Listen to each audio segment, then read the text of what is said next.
Oh my God, hello. Hello, everyone. How are you today? Hey, Gorge. Hey, how are you, Gorge?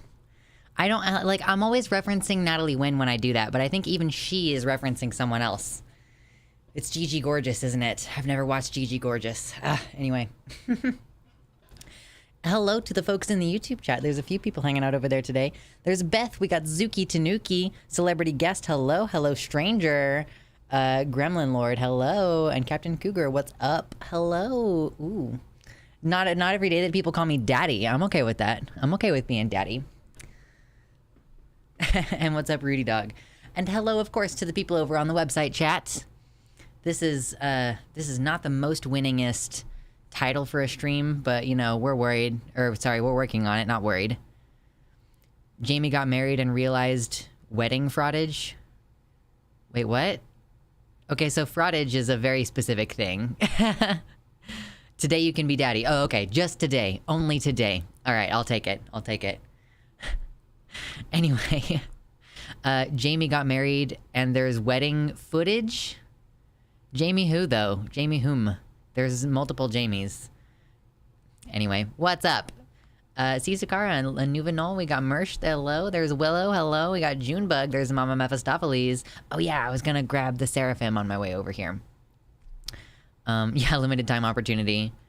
Oh, Jamie Raines got married. Oh, cool. It took them long enough. Jesus. Anyway, yeah, what's up, M? We also got Andy's Mints in here. Quantum Cactus, hello. Whomstative. You know, I just realized sitting down here that it's fucking warm in here, so I might have to strip down to the tank top. Oh, it's like, I think the heat is literally on.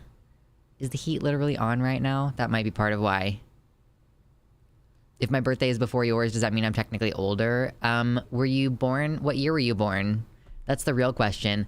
I'm excited. Like, I realized I was drifting off to sleep the other night, and I realized that I didn't even have like a super clear idea of what I am going to be doing on my birthday. Like, my main plan is to just not work that day.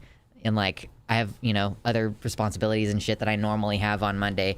I'm like, okay, for sure, Monday is arms day, so I'm gonna work out. I don't see how birth year is relevant. You don't see how birth year is relevant to whether someone is older than someone else? Oh, okay, then yeah, I guess you're just like a smidge older than me, Andes. Just like Keffels. Keffels is literally like 2 days older than me. They got married a while back, but they only just released their wedding video. Yeah, I mean, like, it took them long enough in the sense that they've been talking about getting married for like 5 years. I'm like, okay, I'm just kind of over it. I mean, congratulations to them, but I'm like, okay, it's like they could have gotten married 2 years ago and it would have made just as much difference to me. Yeah, I am still a baby, according to a lot of folks. I mean, I'm gonna be 29 soon. It feels like I've graduated out of being considered a baby, I would hope. I mean, am I? Have I graduated from being baby? I hope so. Hello, Analia. Okay, I gotta get... My hair is being super weird today. The video is very short, and it's happy times. Okay. Maybe I will watch it. I don't know. I mean, yes, absolutely. Congratulations. Good for them. Yes, I am a grown boy. I'm not really in the mood to talk about anything serious today, but we will, I'm sure. I'm sure later we'll talk about stuff that actually matters. 30s is better than 20s, I think. I definitely feel like right around age... I mean, basically it was like last year that I started to feel like, oh, I think I have my shit together, like mentally and emotionally now. So, right, like my very last 2 years of my 20s, I'm able to be like a lot more, I don't know, like a lot more confident and interesting. I don't know how to phrase it. I was trying to tell this to my partner recently. I was like, I feel so disconnected from the person that I was when I was 23. And he's like, what do you mean? And I'm like, I don't know, man. I just don't understand the decisions that I was making at the time. Like, I don't understand the thought processes that I was going through. I just feel like I was super erratic. Like, I don't like the conclusions that I came to were not It's just like not the conclusions I would have come to now based on the same information. So it's hard for me. I'm like, why did I think that that was the correct answer in that given situation? It's like, I don't know. I have no shit together emotionally, physically, mentally, financially. I mean, I hope to be a positive influence, first of all. I feel like I emotionally have my shit together a little bit better. I mean, I still have PTSD for sure, but I mean, that makes sense because the thing that gave me PTSD is like still in my body. We're getting it out next week. I'm not going to be streaming on Thursday next week because on Thursday next week, I'm going to be at my partner's because I am a very upset person about the whole IUD situation. And I'm going to be baby that night. I'm going to go and like get cuddles and watch a movie and hope that it's not like a terrible day altogether. But like, I feel like this year I might also be able to get my shit together financially. It sort of depends, but we'll see. I set the bar of the stream goal kind of high today just because I figured like, oh, you know what? If we get to the stream goal, then I will not talk about anything serious. But we're going to set the bar kind of high because I do still technically need to talk about the serious stuff in order to have content to put out on the channel. So there's that.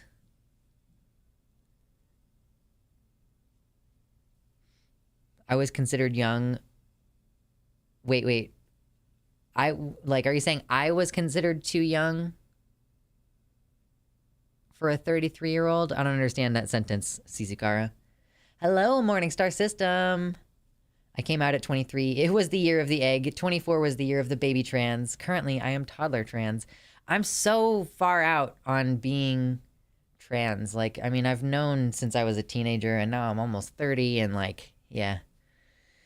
I am truly an elder trans, I think. I'm like both in the sense that I am literally older than plenty of people in this community, and also I've been out for a super long time. Like I think I am one of the people who counts as an elder trans.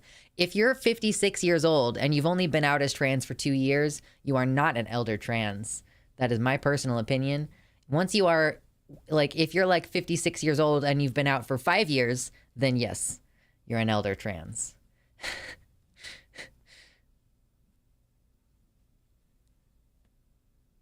Hey, what's up, Wellington? Sorry, my 50s is the ship. I mean, you know, whatever's working. Them some fighting words. If you've been out for less than 5 years, you are not an elder tran. That's just my official. That's the barometer. That's where you're at. And you're not even really an elder at that point, at the 5-year mark. But you could claim to be an elder after 5 years of being out. I knew at 19, but didn't do anything about it until 33, so I am a baby trans. If you've been, yeah, what if you're early 20s, but been out for 5 years? I mean, you'd really be on the borderline edge of, I don't know. I guess I personally probably wouldn't claim to be an elder tran until after age 25. It's like after age 25 and you've been out for 5 years. I don't even feel like an adult. I mean, you know, we all, I don't even know. Like, is it normal to just not feel like an adult at any point? You're like, I am just a child with a drinking license, essentially. I think you need to be at least 25, maybe 27. Yeah, I would say if you're like 25, 26, 27, and you've been out for at least 5 years, then you can call yourself that. I did transition when I was 33 and people thought I was too young. I'm 55 now. Oh, that's so stupid. Like, oh, 55, or like, sorry, age 33 is too young for you to come out as trans and transition. Like, at least we know that the sentiment is not new. That was like 23, 22 years ago. So at least we know that the sentiment that we're going to be talking about from Florida today is not entirely new. Because one of the things about Florida is that they're trying to like make private insurance unable to cover gender affirming care, which seems like definite government overreach. Like, it's like, is there literally any other situation? I don't know. We'll fucking talk about it later. I'm not going to get into it because we're still in our chill hour. Honestly, like, again, I don't actually even really feel like talking about any serious shit. So we might try to do like the segments and then move on and just go back to hanging out after obviously we're going to do our first hour. I'm turning 19 today, and I think like a newborn. Hello, stranger. Happy birthday. Aries unite, I guess. I'm not like a big astrology person, but hey, we're both doing the Aries thing. My birthday is on Monday. I will not be streaming on my birthday, but the stream that we have on Sunday will effectively be the birthday stream. So yeah.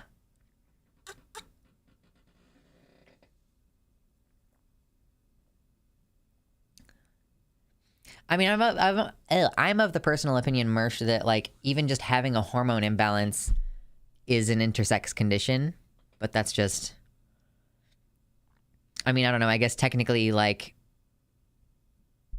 a lot of people could be considered intersex if that was the barometer. So, meh, I don't know. Some good news. In my state, we passed a cool trans protective law recently. Yeah, Cam, was that Minnesota? Or I'm going to miss the birthday stream then, so happy early birthday. Thank you, Quantum Cactus. Yeah, I am going to be streaming. Well, I'll be streaming on Sunday and Tuesday as per usual, and I'll just take Monday off like I normally edit and stuff on a Monday, but I won't do that today.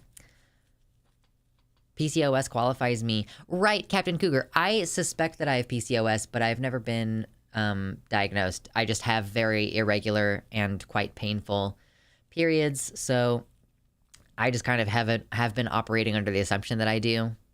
Not that it really changes anything.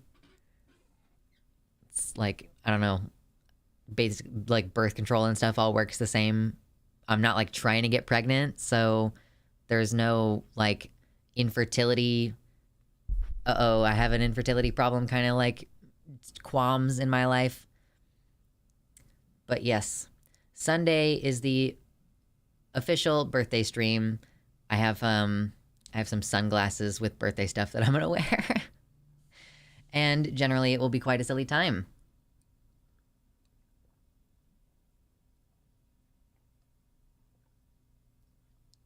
Hail Hydrate. I'm gonna have to get more water soon. Already early in stream. Basically, gender-affirming care is covered under Medicare or Medicaid. Oh, I see. Yeah, so in Cam's state, Maryland, gender-affirming care is now covered by, like, Medicaid. That's cool. Isn't it easier to get it removed with a PCOS diagnosis? I don't know. That's an interesting point, though. I mean, yeah, I have all of the reasons that I could need to get a hysterectomy, and I also have all of the doctors that I would need in order to get the hysterectomy, I'm pretty sure.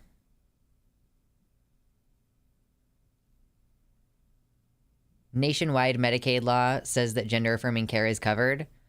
I was under the impression that Florida just made it to where that Medicaid does not cover gender-affirming care and hormones and stuff. Have you started using the new birthday present I bought you yet? I have not. It's like airing out because it smells kind of plasticky. So I just have it open and like airing out. Technically they can't. I mean, but they are. I don't actually know. I'm curious what the case is about that because I haven't checked in a bit.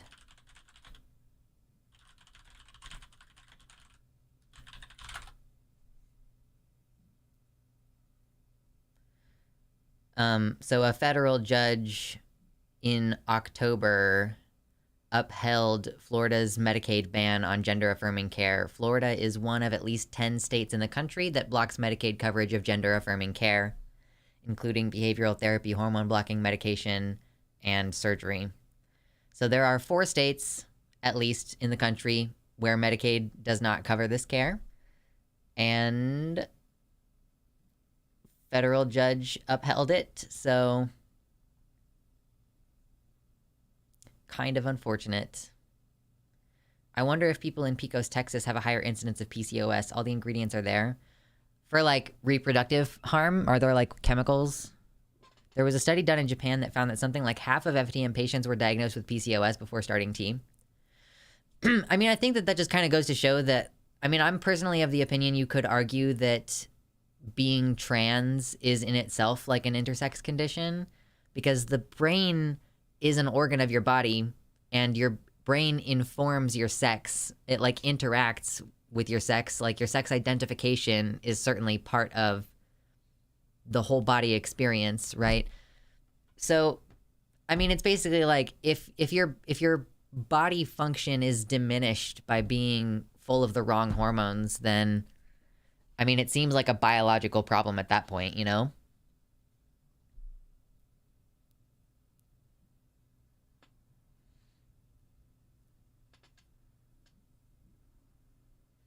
Not sure that federal law can guarantee that, because while Medicaid is federally funded, its rules and management are done by the individual states. Yeah, I didn't even know that it was an issue where the federal law would be in conflict with the state law, because it seemed like no one brought that up in the aftermath of the conversation about Florida making it illegal. Like, you know, just declaring that gender affirming care is not medically sound and then just unilaterally deciding that it was not going to be covered on the public health care anymore. Yeah, and Medicaid coverage for everything is very uneven across the country, says Edwin. Oh my god, my ear... There's, like, pressure or something. It, like, itches. Oh, man. Anyway, what's up, Raymond? Hello! Oh, thank you, Willow Oak, for the tier 1 sub. I really appreciate that. Hello, Paul Hack. We are still in the intro hanging out time, so you have not really missed much of anything. Heck, yes. I'm actually going to reduce the goal, because it's not usually 200. I'm going to reduce it down, because it feels weird to have the goal be so high. Yes, Mama Mephistopheles. Actually, the title of the stream is in reference to that incident, because the 6-month-old baby's getting testosterone is part of what one of the sponsors of the bill said, I think, while passing this bullshit law. Or passing it out of committee, at least. It hasn't passed yet, but I think it will. Anyway, but yeah, that is like our main story tonight, basically, is we're going to look through that law that is going to also make it restricting on private insurance. That just honestly seems like a free speech issue. Like, how can you, as the government, tell an insurance company, like a private company, whether they're allowed? Yeah. Yeah, it was all one horrible one, Mama Mephistopheles. There were a whole bunch.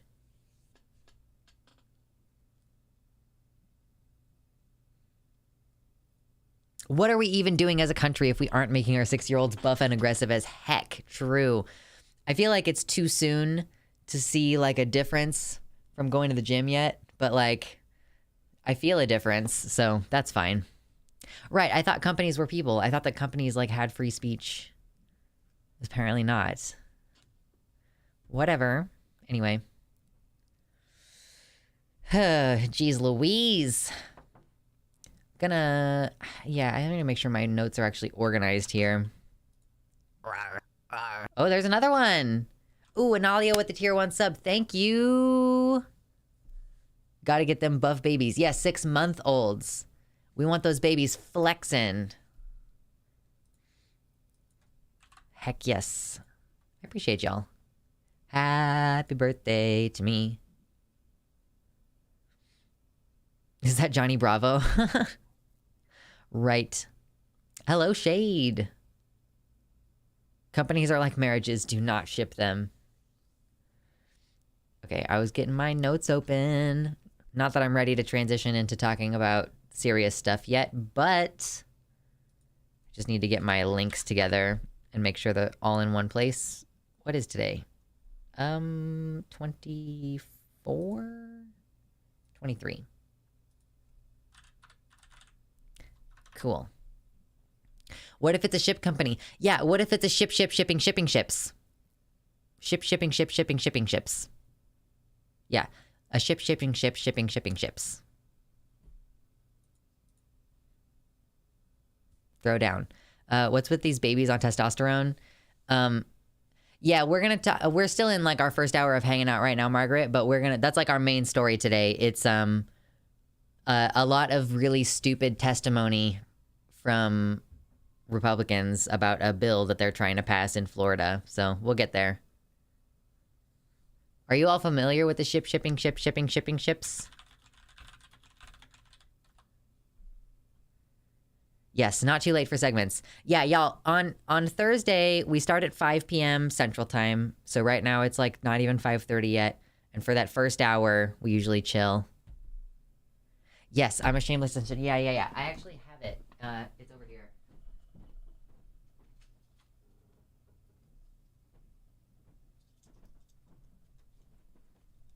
Yes. I was wearing it around, but then I didn't want it to get sweaty.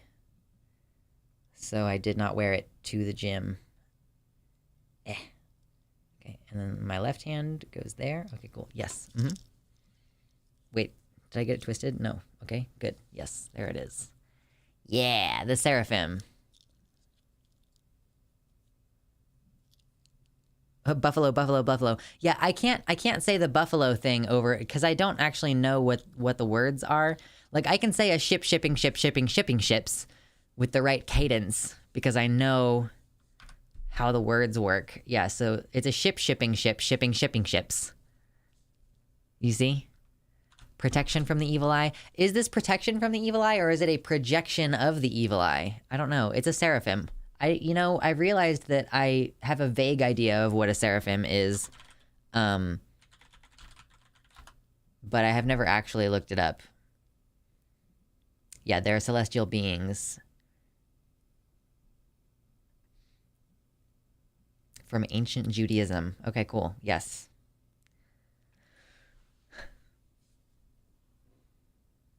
I just spent all day doing nothing and not realizing it's already stream time. Yeah, it's the evening time now. Yeah, you gotta go buy food. Buy some food. Make some food. I recorded a series of recordings, honestly, of the smoothie that I make myself in the beginning of the day because I cannot eat in the mornings and I want like a lot of calories earlier in the day. So I did that today. I'm gonna share that with you all probably Monday. This is how angels are supposed to look. Yes. I love its cute little wings. Hello, Anthony. Hello. Yes, it is an awesome necklace. I like it. And it's like soft. It's good stuff. Protective talisman. We enjoy. Seraphim is also a neo-pagan band from the Europe. Quite so. I don't have very many things that are like non-binary colors too, so that's good stuff. Angel Johnny Bravo Daddy. I mean, I'll take it. Yes, I got your doodle in the package. Yeah, I have that over in my... I have like some paperwork that I need to figure out where to put things permanently. And I just don't have like a paperwork storage area at the moment.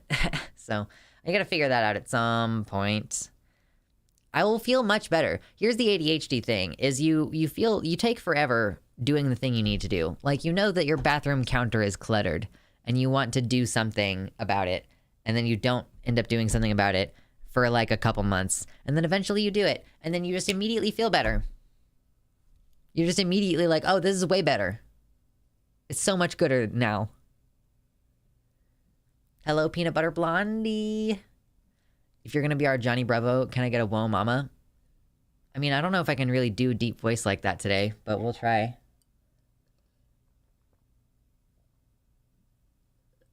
And it's been such a long time since I watched Johnny Bravo. I mean, what is he? I can't even really remember what he sounds like. But he goes like, oh my God, can I even do this today? He goes like, whoa, mama. Something like that. I should do voice acting. I would be okay at it. I think I would be okay at it. Shrug. It would be better than nothing, I guess. Isn't Johnny Bravo kind of misogynistic, though?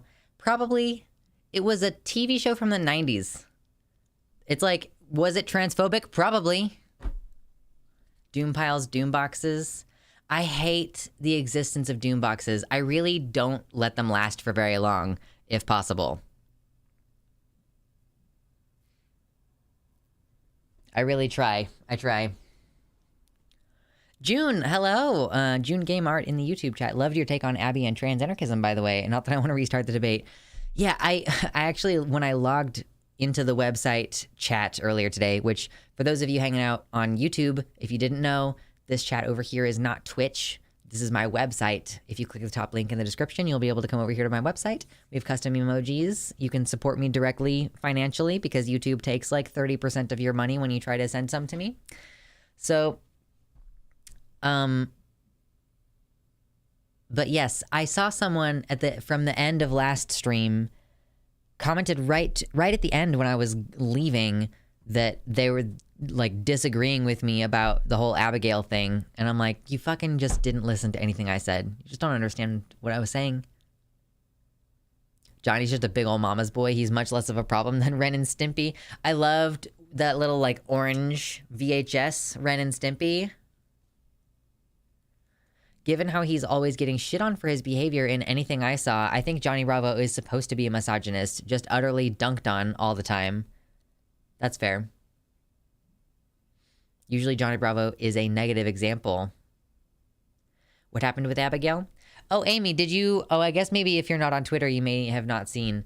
There was a whole issue because... So if you recall, at the end of the NHS video that PhilosophyTube did, if you don't know, like that whole video, it was long, obviously. Toward the end, she was talking about gender dysphoria and how she thinks that it's like a category error, that is a diagnosis that exists. And she thinks that trans healthcare would be better if we just exclusively did informed consent and didn't require like an additional diagnosis that pathologizes feelings that everyone has, both cis and trans.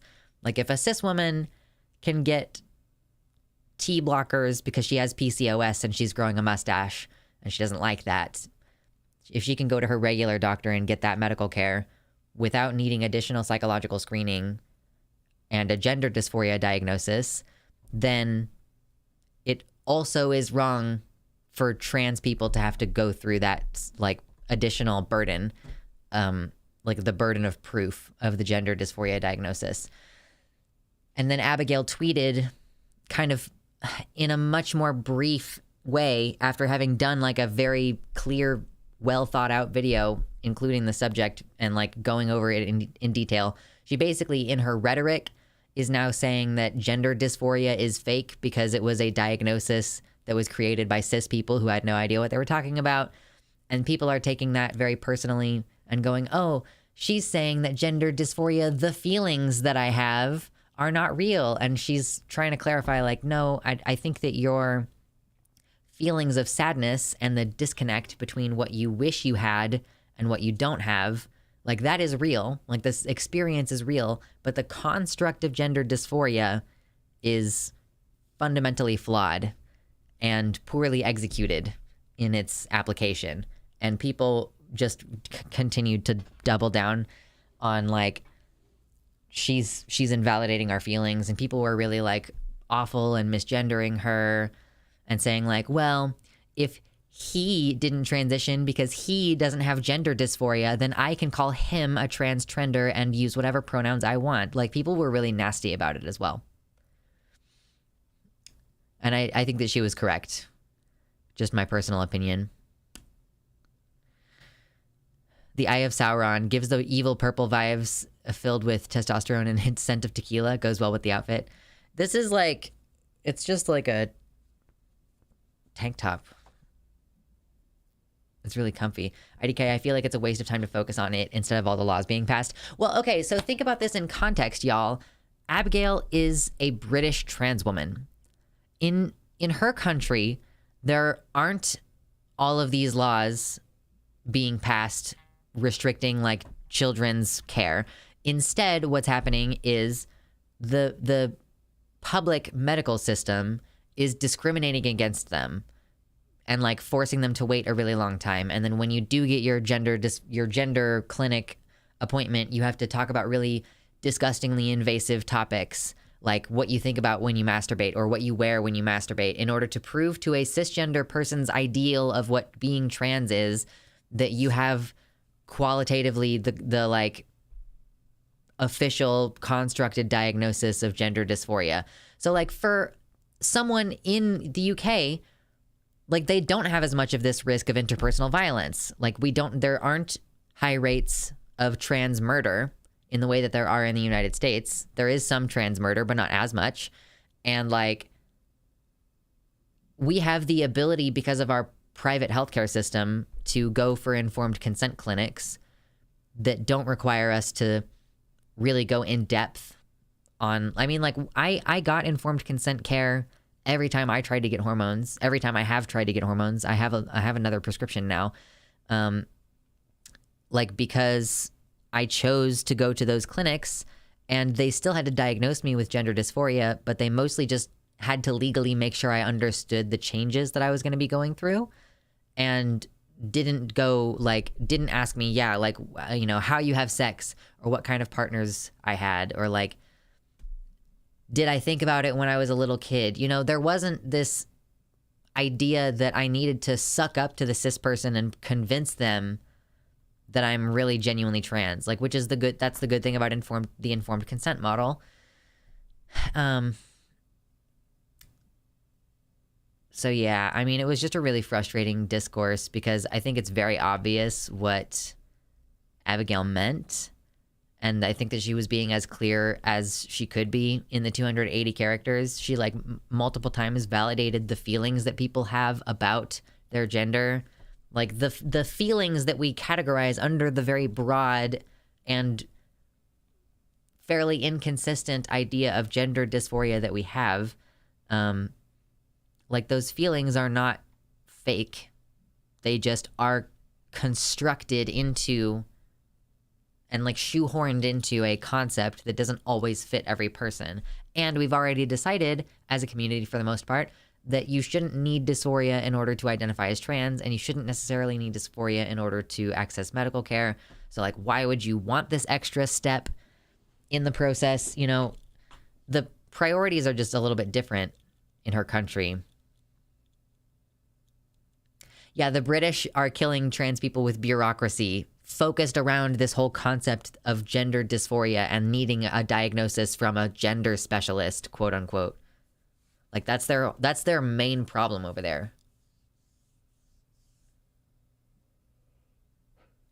Yes, me, a cis person, specifically goes through my wardrobe to pick a particular outfit to masturbate in.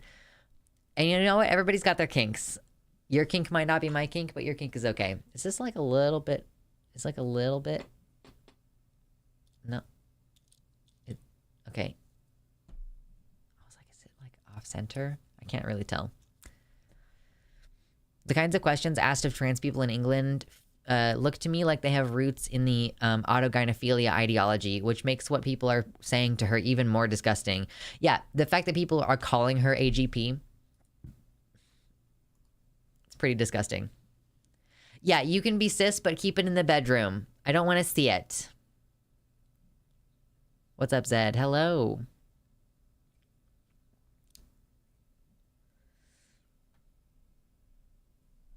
Yeah, no, it's cool about the neck measurement. It works as well as it's like a close fit necklace thing rather than a choker, which is cool. I mean, it works because the cord lays flat pretty well. I just keep feeling like it's off center when I look at the camera.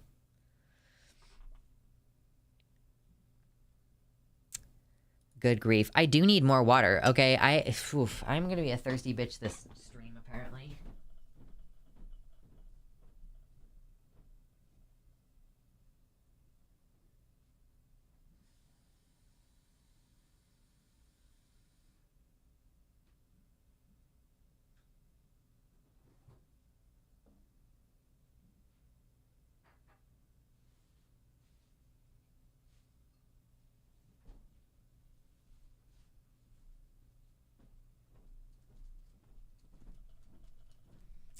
I'm so excited.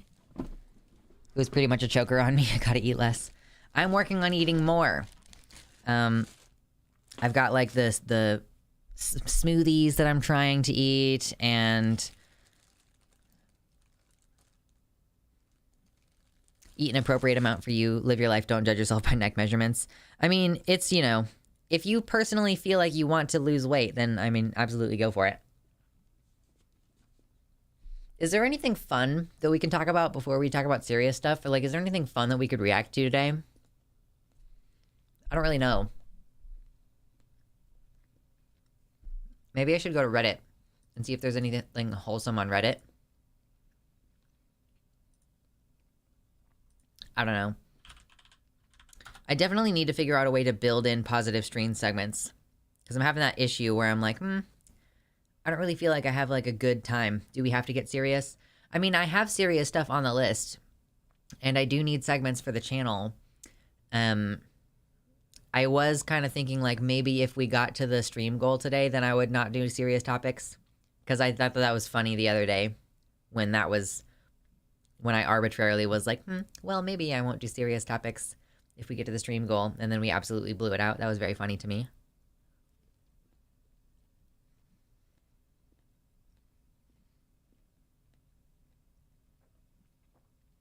Being on estrogen and knowing how to fix an energy issue, just had to convince an endo that a tea microdose would resolve an energy issue.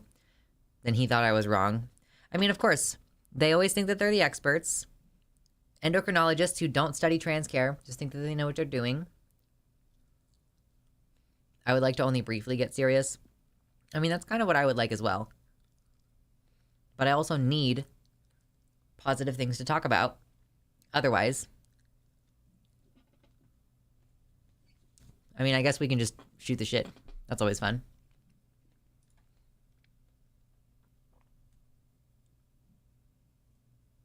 Oh, I shouldn't throw away the ham. No. I keep forgetting that when I have food scraps, I should feed them to my isopods.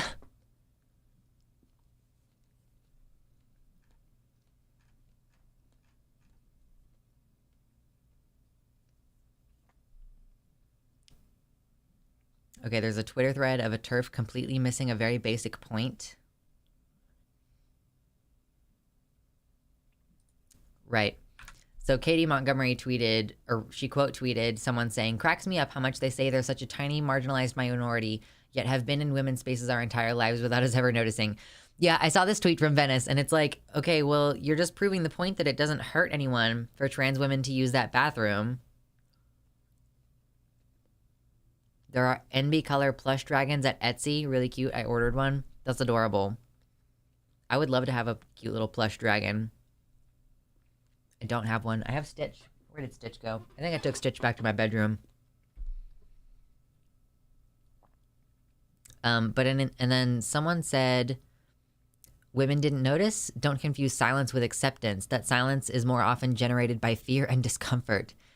And then Katie says, don't confuse you having absolutely no idea about anything for everyone else being the same. Trans women and girls have used women's spaces without issue your entire life. You didn't notice. You don't tolerate it, now you've been told. Don't project this on anyone else.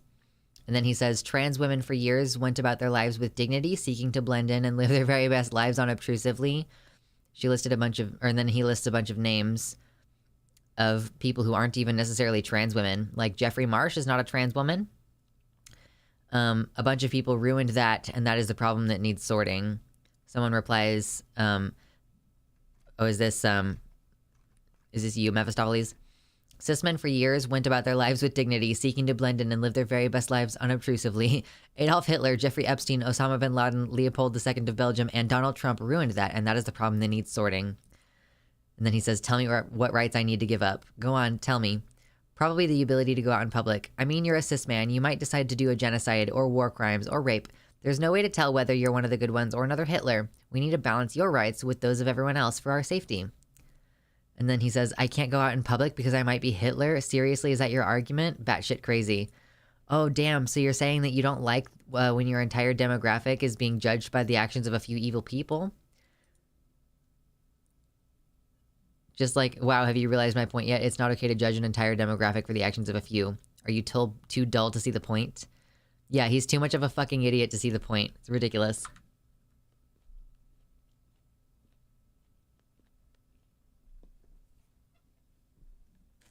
Oh my god, I would love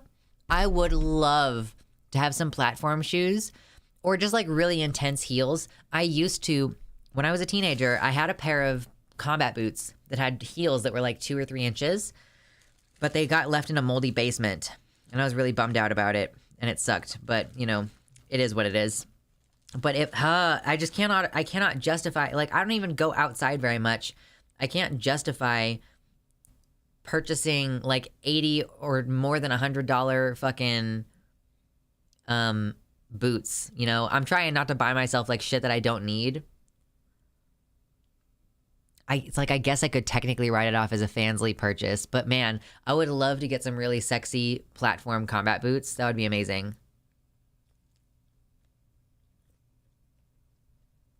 Hey, Zuki, just got lost in a 40-minute tea journey thanks to my ADHD, but I'm here now. I have such a difficult time switching tasks. That's my ADHD problem. When I talk to my doctor soon, I'm going to ask him about that.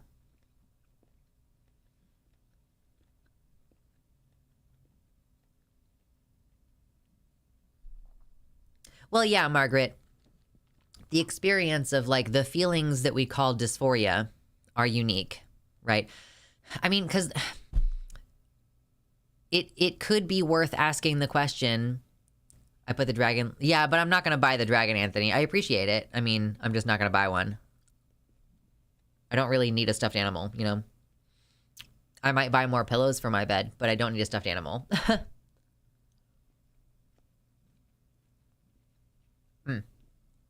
But it could also be worth asking, like, is the social construction of autism something that makes sense? Or is the social construction of borderline personality disorder something that makes sense? Dragon body pillow? Oh my god, I would love that. Because I actually do in my bed, because I've slept with someone in my bed for the past, you know, like 13 years or something like that. I've, like, been with another person and almost every night for the past 13 years. Or I guess we didn't move in. Yeah, whatever. I don't know. 12 or 13 years.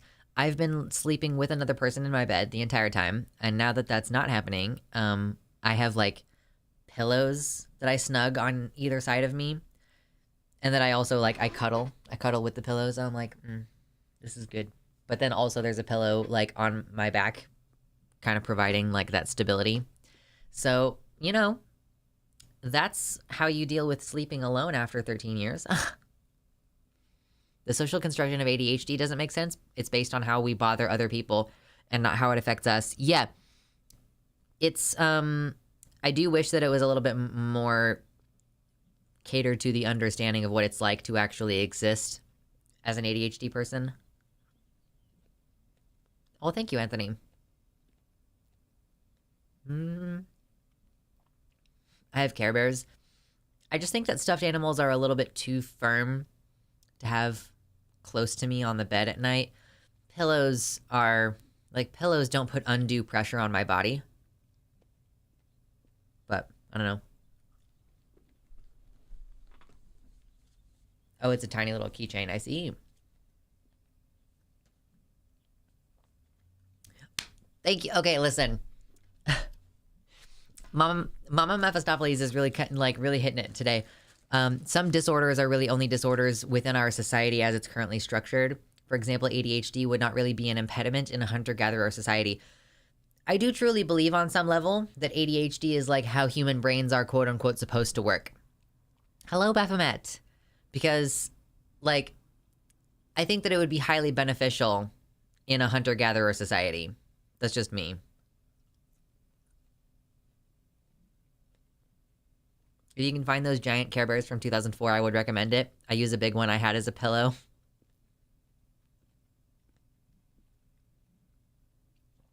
I loathe having ADHD even as an unemployed person. I mean, yeah, to be fair, I do find it difficult to function just in my day-to-day life with ADHD. But I do not think that it would be as much of a disability as it is if it were catered to. You know? Like, if there were adequate assistance and things. Really? Apparently ADHD traits lead to better nutrition in a hunter-gatherer society. There was a study done on this. I don't know how you would study that, but it's pretty cool.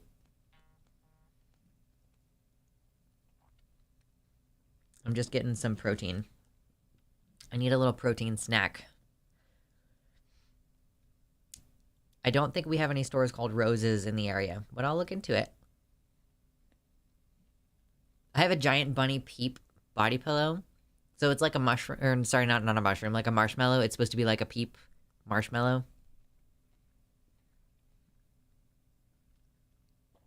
I'm just gonna buy a new bed soon.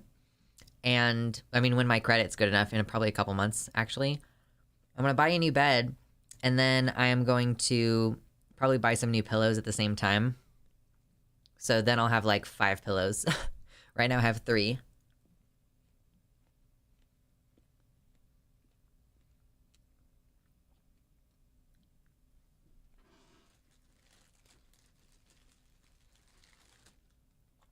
Okay, this is my last piece of, ham. And then I'm out of ham. At least I'm out of honey ham. I think I might have a different kind of ham. Anyway. Protein snack. Ooh, Smuggy. True. Smuggy. Listen, I've been... I'm, like, very much in a... I'm in a I want my partner moment. And it's like, I don't really care how I have my partner moment. It's like, I could go with snuggles. I could go with degradation. Don't get me started.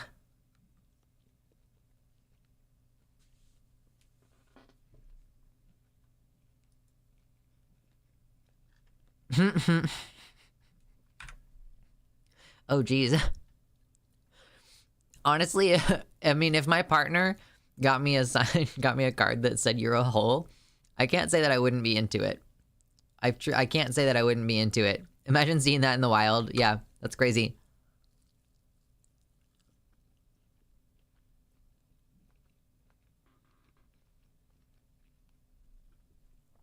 Okay, ham. Finished. I'm actually sure I do have other ham. That's exciting for later.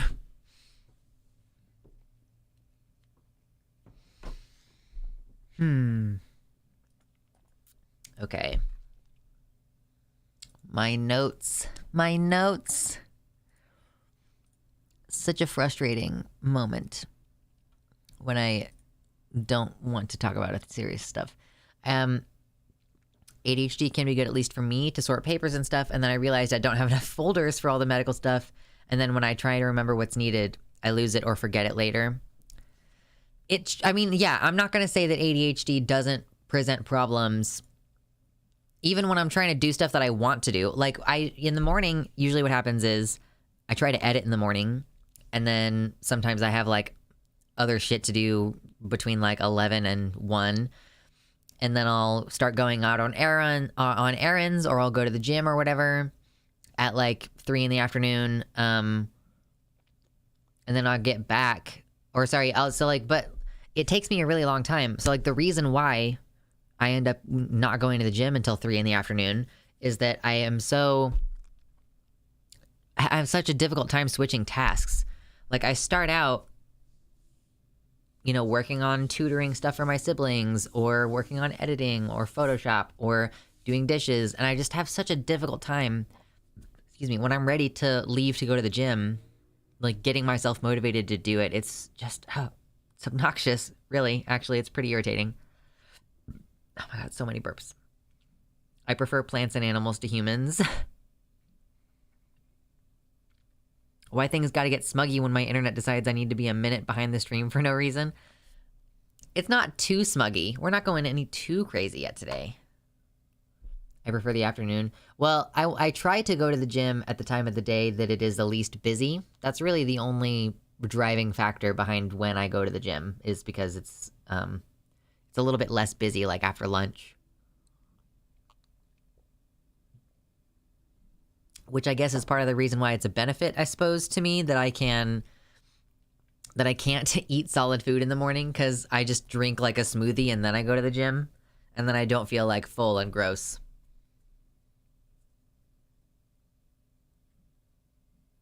Yet. True. I mean, true.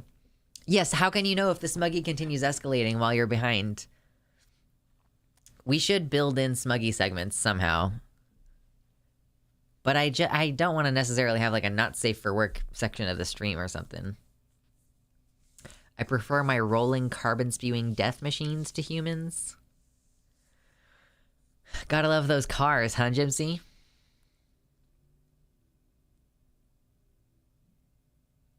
I can get behind that too, Quantum Cactus. Absolutely. I heard about... oh, no. No. I hate how the second I heard that, I immediately thought smegments. No smegma. That's terrible.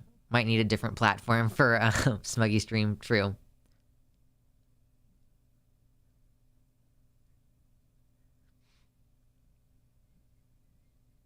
Smugment.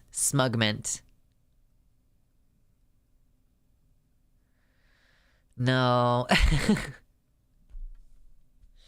Good grief. Oh, gosh. I'm not actually sure how bad YouTube is at limiting our smuggy sections. I'd have to go back and check. You were thinking smugment, but the brain just fucked it up? Yeah. I hate the word smegma. It sounds disgusting to me. I don't think it's supposed to sound appetizing. What is the etymology of the word smegma? Hold on, I need to know.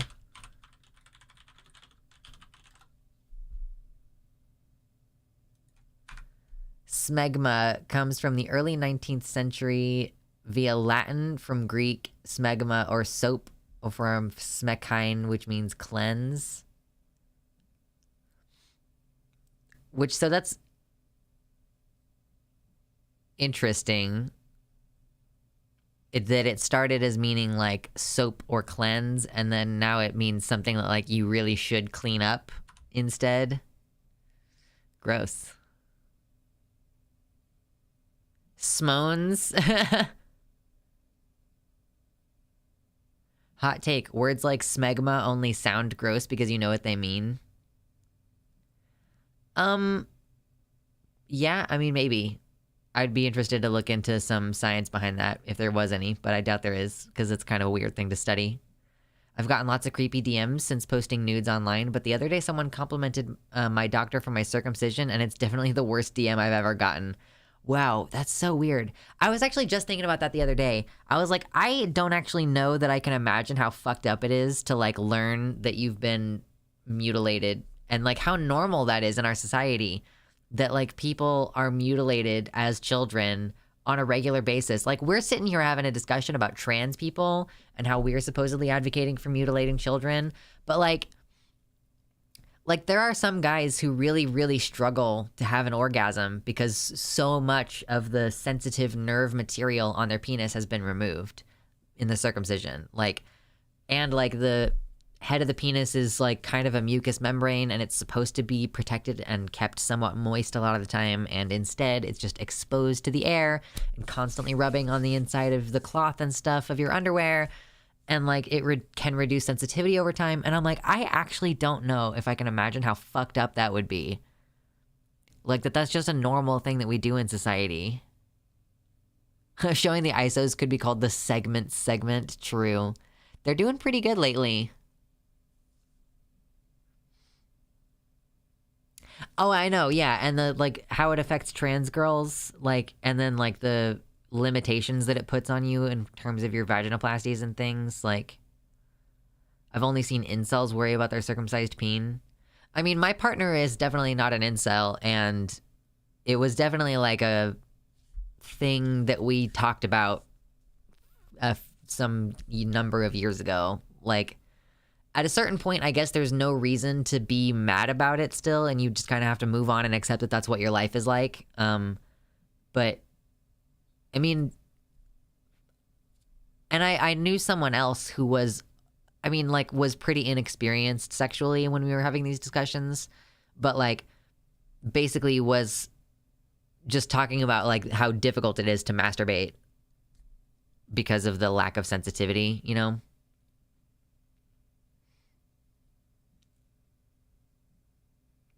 Yeah, it messes up your opportunities for bottom surgery. Wait, why did it purge you? Hold on.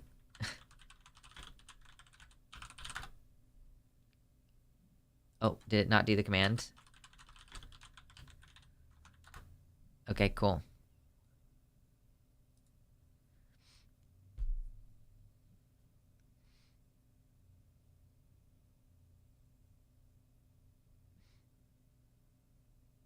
Oh, you did it. Okay, sorry. My bad.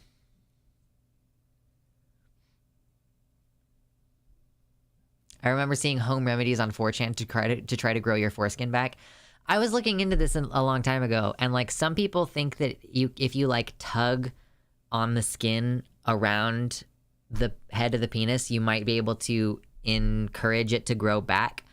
Or I've seen people like, you can get these like silk satin little like penis socks and like pull them over your penis and have that like protect your sensitivity. Which honestly, I would consider wearing one if I was post-phalloplasty, but that's, I mean, one of the difficulties, I guess, of wearing one of those things is that like the blood flow in the penor changes throughout the day, so you wouldn't want it to be like, maybe when you first put it on, it's fitting rather small, and then later you have like a swelling and you're like, oh, okay, well now I need to like adjust this thing and now it's too tight, and then like then the swelling goes back down and now it's like loose and falling off. So I could see that being a little bit challenging. Too late, we know he's a full cell now.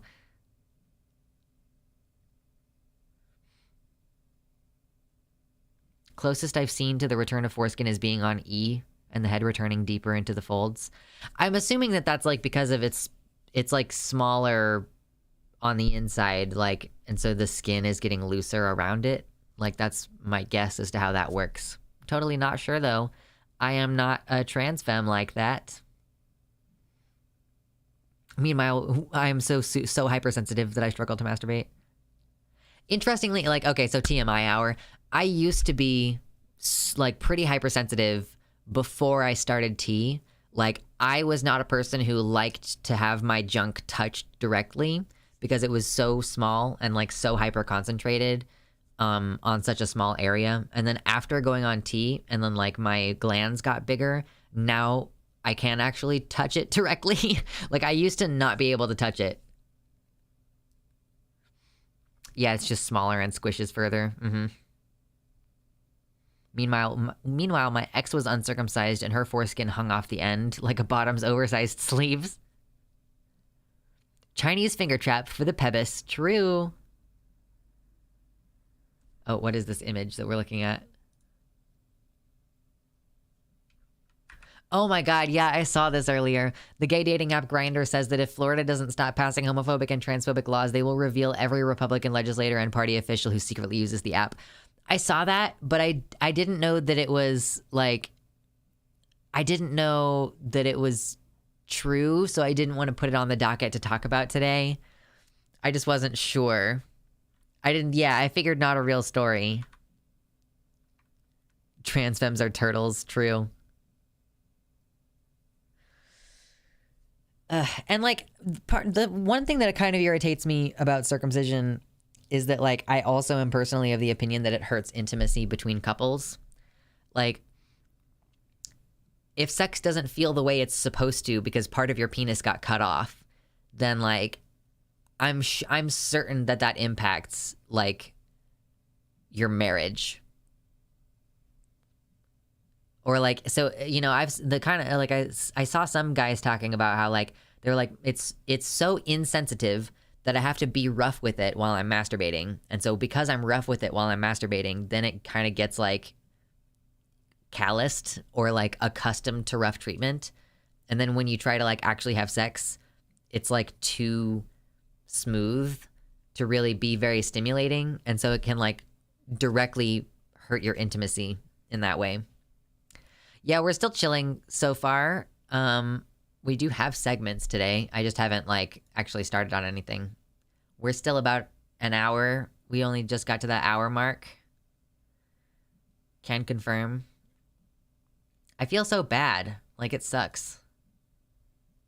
And then some people have also come to see foreskin as weird and ugly and don't want to have sex with an uncircumcised penis. Like, it's so weird and dumb. Uh-oh, dear. Sometimes I pull on it so hard, I rip the skin. Oh dear. That's not good. We don't want that. I know what that is, though. I've seen that before. I haven't had sex in like 15 years for some of these reasons. That sucks. It feels kind of odd talking about dicks with people who aren't all AMAB. I mean, I don't even know if you all really talk about this amongst each other. And like, it's only like a couple of guys who I've known pretty closely who have ever talked to me about their experiences with this, like, it's like an intimate problem, you know? My first partner was like that, barely any sensation. Last time I talked about dicks was in a locker room. Yeah, what are we talking about? We're talking about the impact, the negative impact, Spider, that circumcision can have on people's lives, and like the lack of, the like trouble that it can cause you with intimacy with your partner and things like this. Like, I can't imagine how fucked up it is to be mutilated as a child. And like, I've even known some cis guys who've like tried to have conversations with their parents about it, and they've just been like, well, that was what was normal at the time, so shrug. And it's like, okay, well, it was a big fucking, it's like a problem for me. And it's like, well, we did what we thought was best. And like, okay, there's just no justice. There's no justice in a situation where like your parents signed off to have a doctor cut part of your penis off, you know? I'm pretty dissociated from my mind because I'm getting closer to my GRS, so talking about it is a little bit easier. That's good. TBH, from now on, if someone asks me for my assigned gender at birth, I'm just telling them I'm a fag. True. AMABs and AFABs and intersex people should all share the same education regarding bodies and sex. It only helps everyone to know what's going on with themselves and others.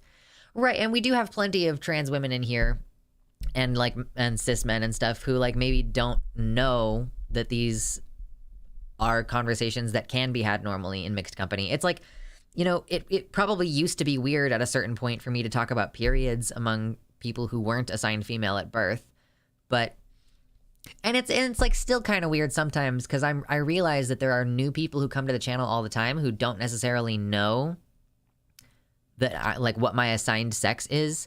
And so when I talk about having periods, or like whether or not I plan to get pregnant, or like having the IUD, like I realize that I'm kind of ruining the intrigue. I'm kind of like ruining the mystery of it, because I do really enjoy the fact that people sometimes don't know what my assigned sex was by looking.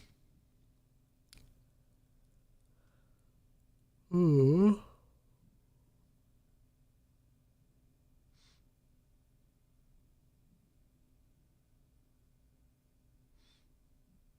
My mom regretted doing that to me, so my younger brother is uncut.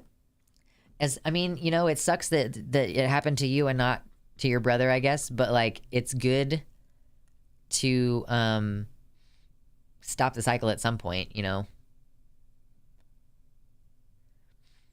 I actually know someone else whose their older son is circumcised, but then with the younger son, they've learned some more new stuff, and then their younger son is not circumcised. So, you know, as long as we're making progress toward mutilating for like fewer babies.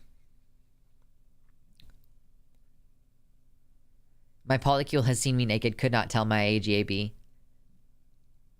Just noticed the awesome necklace. Yes, Mama Mephistopheles made it and then sent it to my P.O. box. I have a P.O. box. It's new. And I don't give it out to just anyone. If you want to send me something, you have to DM me. I'm circumcised, haven't noticed any negative effects, but haven't really looked into it. You know, and it works for some people. Like, I mean, it's fine for a lot of people. You don't know the difference. You know, like, you don't know what it would have been like otherwise. So, I mean, as long as if you're able to be aroused, if you're able to come, you know, if you don't have pain or like tightness, that's another thing that I've heard of, is people having like their like internal structure of their penis is bigger than the like skin is allowing it to be. So whenever they have an erection, like it hurts because it's like tearing the skin, basically. It's like pulling at the skin. Anyway, but like, for some people, it's just like, yeah, I still have enough sensation, and it's like, you can still orgasm and you like have intimacy with your partner, you know. It's not always like life ending. I've seen trans girls on Twitter that I initially thought were trans guys because their junk looked vaguely like a T-dick. I've personally never seen a trans girl who I ever mistook for a trans guy because of their genitals, but I don't really often see... It's like the scrotum really is the big difference. It's like surgically constructed scrotums look pretty significantly different from the kind that you're born with. That's just my personal opinion.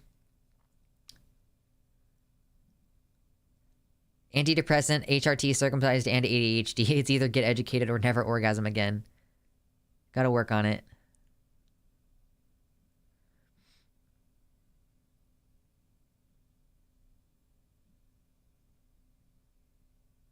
What's up, Igor?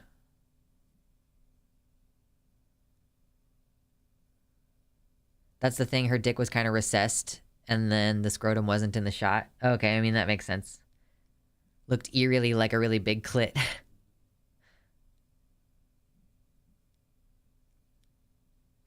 had a nurse friend working surgical recovery who staunched bleeding of a 20-year-old's circumcision. Blood vessel got accidentally nicked with a menstrual pad. It was the first thing she could find. Oh, wow. If you're getting circumcised at 20 years old, I mean, either it's a religious thing or you, like, need it medically. But if you feel like, oh, you know, no one would get circumcised if they waited until they were older, then, like, yeah, you should take that as a thing, like, to say, like, if you could ask a baby whether they wanted you to circumcise them, they'd probably say no. So, like, doing something to someone because they can't say no to you is, like, assault, you know? It's all erotic hypno and vibrators. Do you follow Trinket on Twitter, Mama? It was for a medical problem, too tight. Oh, like the foreskin itself. Yeah, I mean, yeah, if you have a medical problem and you need to have it adjusted, then sure. But, like, as for babies, like, we shouldn't just do that par for the course. Trinket. Trinket is lately they've been doing a lot of drone kink stuff. I don't know if you're into drone kink stuff. And, like, latex. Oh, let's see if I can find Trinket for you. Yeah, you like drone kink, y'all? I don't really get it, but it's fine.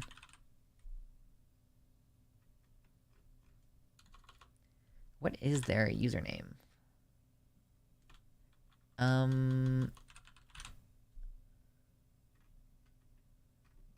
am I gonna find this person if I don't know their at? This is always the question.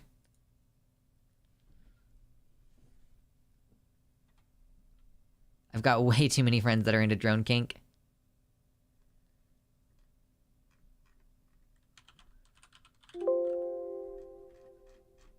Okay, we're gonna scroll down through my follows a whole bunch to see if we can find this one person.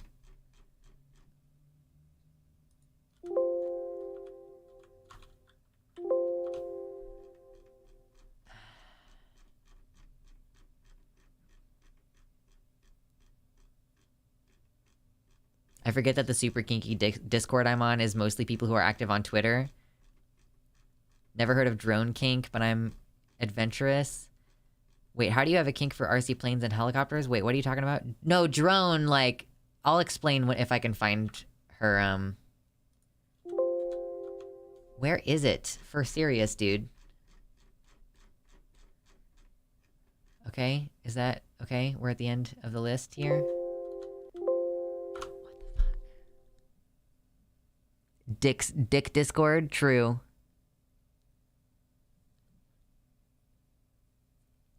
I don't know how to find this account.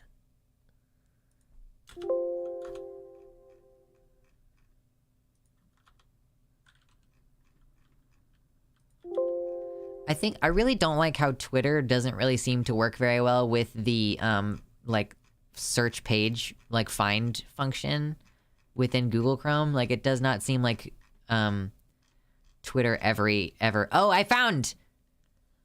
Okay, so I am gonna have to be careful about what I show on here. But, okay, so here's a picture of Trin. This is, like, latex, okay? So, when I say drone kink, I mean, like... I mean, it's like, oh... The whole concept here is like, oh, don't you just want to be assimilated? You're a good girl. You'll be, you know, you'll be assimilated and, like, you won't have to think. It'll be head empty. You'll just do what you're told. Like, that's basically the point, I think, of drone kink is like basically that cybercat cosplay. And Trin does like videos of like being, you know, the latex thing where like it sucks all the air out and you get stuck there. Linkies. Okay, Trin Cyboid. You can have the link. There you go. I've just unlocked some new people's kink. I got it. I am the messenger.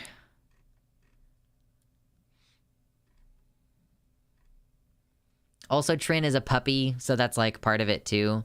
Yeah, look at this. You getting like suctioned into one of these things. Personally, don't like, that doesn't seem fun to me, but you know, I can appreciate that other people have interests that don't. Even the kind of ambivalent tone talking about that is subby. Oh no.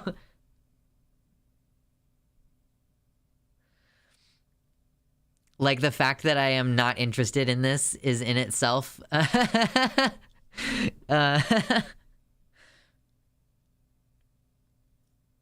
Someone needs to introduce Finster to drone kink. I mean, yeah, I think that would... I don't even know. I feel like Finn is too dominant for that. After seeing, like, Finn's pictures with Belle Delphine, and then, like, afterwards, Belle Delphine showed pictures of, like, her neck being all marked up, I think that Finn is actually fairly dom, so I don't think that he would be into drone kink, but, I mean, you never know. He's trying to make money. He could get into it. I hate latex restraint suits. They make me so uncomfy just to think about. I think that latex is a horrendous texture, and I don't want it anywhere near my skin. Yeah, Finn and Belle hooked up. Did you not hear about that? Hold on.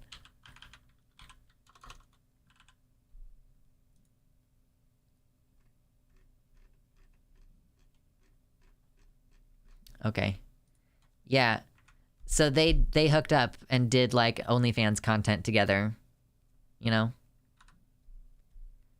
I don't even, okay, so I can do condoms if I have to. Like, obviously I've been in a monogamous relationship for forever, so I don't really need to. I was like, oh, wouldn't it be fun to get like some of those textured condoms? Like, cause we used to use ribbed condoms when we were first dating, before we like fluid bonded or whatever you call it. And we recently, yeah, like I was like, oh, I want to try condoms again. And it was like horrible. I hated it. But that's like 10 years of raw all the time. So I'm spoiled at this point.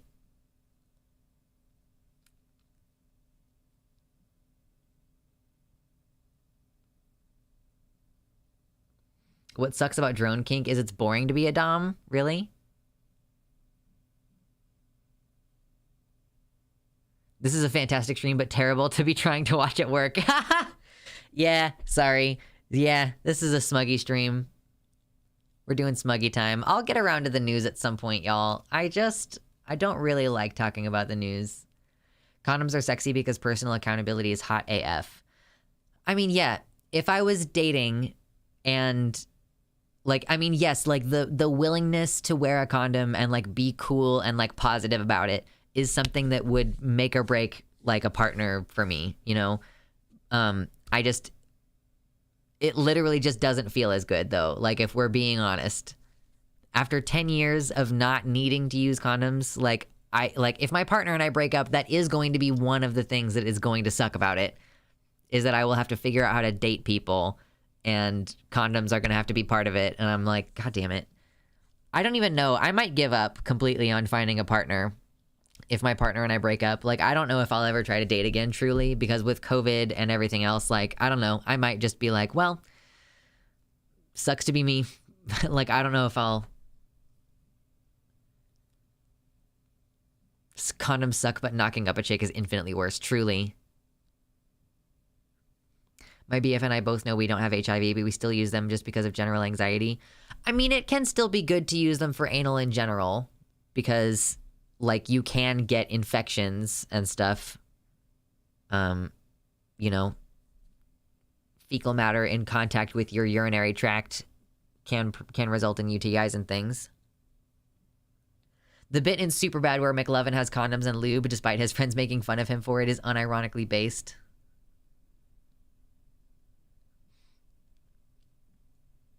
Cans and Capybara says, I booted upstream in the kitchen and ran to get headphones so that nobody overhears. Sorry, everybody.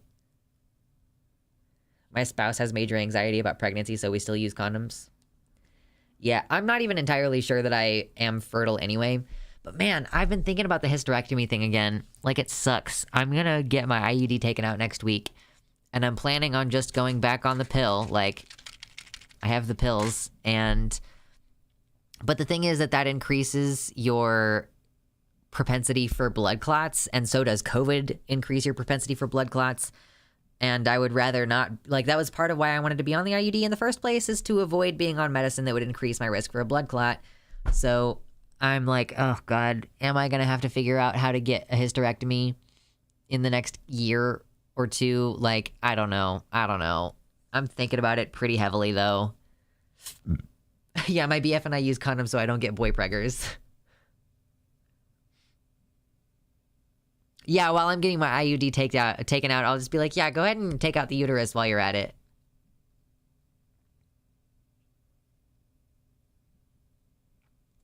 HIV is actually very treatable nowadays. You can take antiviral medication on a daily basis and reduce your viral load to the point where it basically looks like you don't have HIV. So it's like not something you want to get, obviously, but it's really not a life sentence in the way that it used to be. It's really quite manageable. Ugh.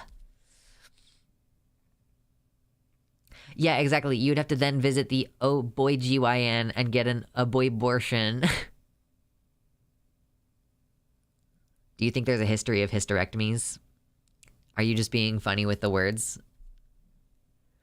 Unironically, I would watch Belle Delphine and Finster fuck. I think that would be a good video to watch. But I don't want to pay for anyone's OnlyFans. Like, Finster's OnlyFans is $20 a month, which I think is such a ripoff. And react to? Yeah, let me put it on Pornhub. Me reacting to Belle Delphine and Finster having sex. Taking PrEP every day like a good hoe, true. OnlyFans. My OF is free. Yeah, subscribe to Mama Mephistopheles' OnlyFans. It's free. TBH, I'd pay if I had the funds. That just feels like, I don't know. It just feels like a bit much. $20 to watch that one video. Is there any other situation where I would pay $20 to watch one porn video? No, I am a bad consumer, and I watch porn on Pornhub. I feel like I've heard of Belle Delphine before. Yeah, she's been the subject of discourses in the past. She also one time... incoming graphic description of an injury, just FYI, content warning, gonna describe a stupid injury. I'm pretty sure that one time Belle Delphine, like, chomped, on her, content warning. I'm pretty sure that one time Belle Delphine, like, chomped on a, light bulb, and that the glass broke in her mouth. And so that was one of the things that I really remember about Belle Delphine. She might have also been the, like, selling her piss water girl or something like that. Selling her bath water girl. I don't remember. That one was made up. Was it really? Or is she the bathwater one? I mean, I know that she's the bathwater one. Everyone I know seems to be addicted to WoW but me. I'm not addicted. I'm not addicted, okay?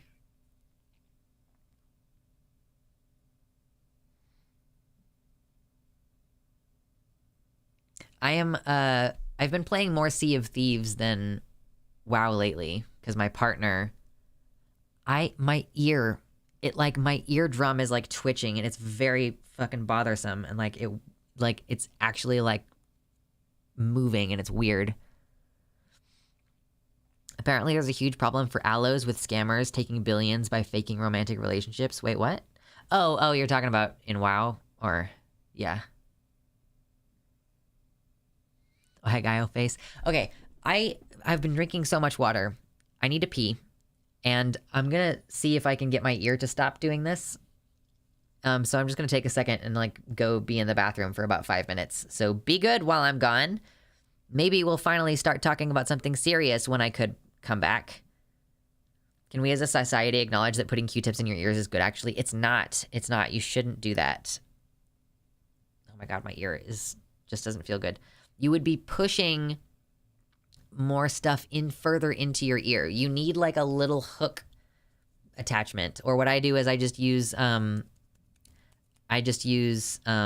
Q-tips. How do you can't see it. How do you know if you're pushing it in? How do you know whether or not you're pushing the earwax further in? You can't fucking see it. All right, anyway, I gotta go pee. I'll be back momentarily. Be good.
And I'm back.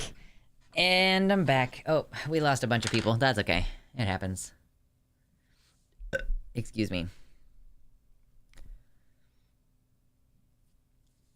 I had a cousin who once put a seashell, like a tiny, like a snail shell sized seashell in his ear, and they had to go to the emergency room to get it removed.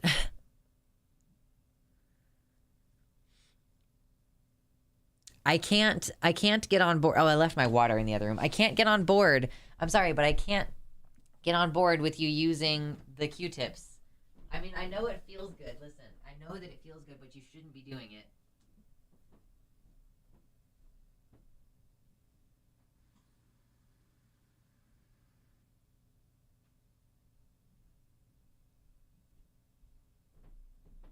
It's like putting your dick in a canister the size of a mini M&M containers. It could feel good, but you should not be doing it anyway. Have any of y'all gone to the ER to get earwax extracted? No, have not.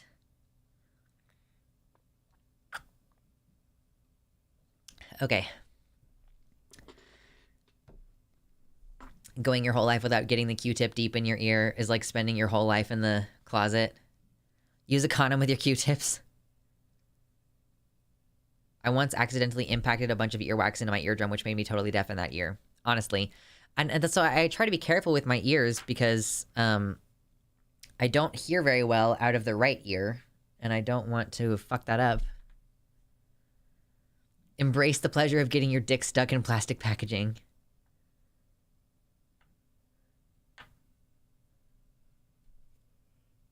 I feel like being ace aloe is like a superpower. Everyone else is constantly having anxiety over whether they will be loved, and I'm just sitting here chilling and enjoying pie and feeling happy being alone most of the time. I mean, yeah. Can't relate.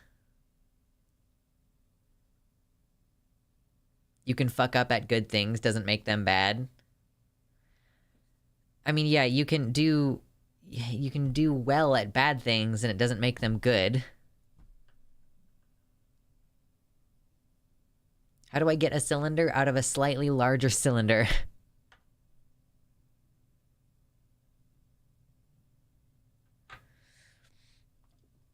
It would be great if I wasn't. And so here's the thing. I'm a romantic person and I'm sexually on, but I'm demisexual. And so like there actually is like a pretty high correlation between like my overall relationship satisfaction and like how much physical intimacy I'm getting, because physical intimacy is like one of the ways that I most understand intimacy. Demi-sex is best sex. Just gotta hop in a cold shower is my recommendation for your M&M situation. That doesn't work if you have a phalloplasty penis, like a phallo dick. It doesn't get smaller in the cold like that. Bulb a syringe with warm water, blast the wax out of there, truly.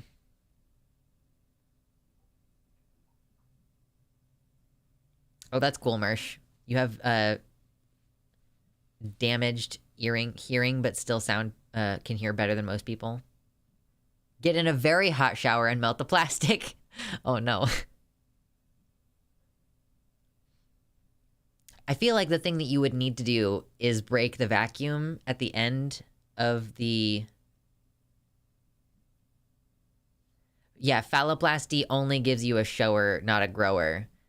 Metoidioplasty, it's still a grower situation. But yeah, phalloplasty, it's like you can have it be either soft or hard in some cases, but it is always the same size. How do you make phalloplasty peens smaller? Bring out the jaws of life. No. Break the vacuum. Yeah, like, okay, so if you like hold on. Yeah, if you like, there's like stickers all over this. I have a canister. It just has a bunch of like sensitive information all over the stickers stuff. Okay. It's my prescription bottle.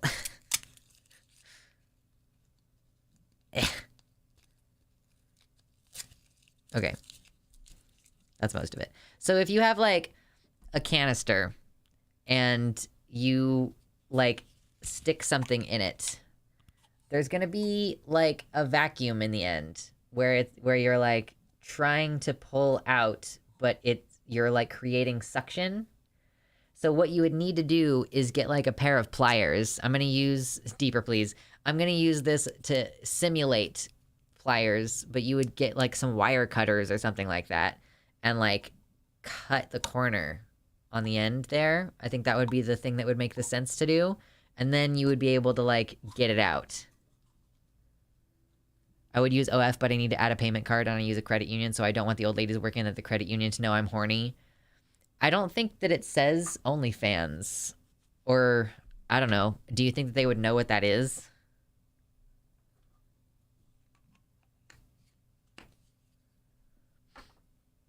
Have you tried sticking a Q-tip in there? I don't know. I mean, when I got paid from Fansly, I did get paid from Fansly recently, and I don't think it said Fansly, but I don't know. That's a different website.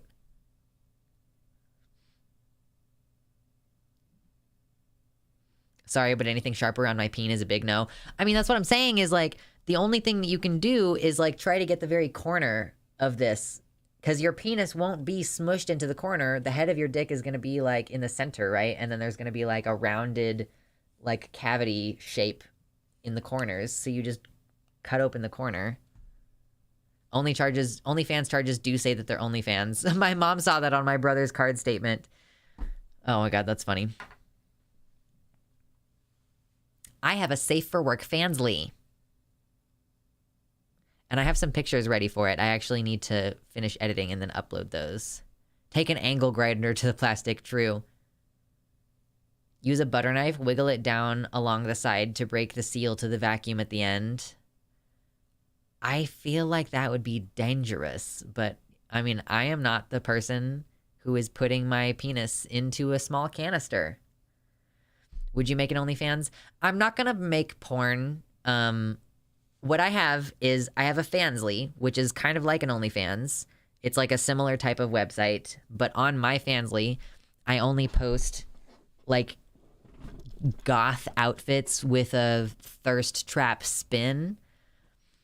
Like I wear semi-revealing clothing and then I pose like sometimes in a thirst trappy or provocative manner, but I'm fully clothed. I'm not like doing any simulated sexual acts. Like, I don't do anything like overtly sexual, really. Yeah, it's like I'm an e-girl. So I do that on Fansly it's on sale. It's like $4 a month right now if you wanted to get in. But I mean, it's just like it's a little extra thing, and it's fun for me to do. Maybe a tiny straw, like a coffee straw. It's a butter knife. It's not sharp. Butter knives still have serration on them a lot of the time, though.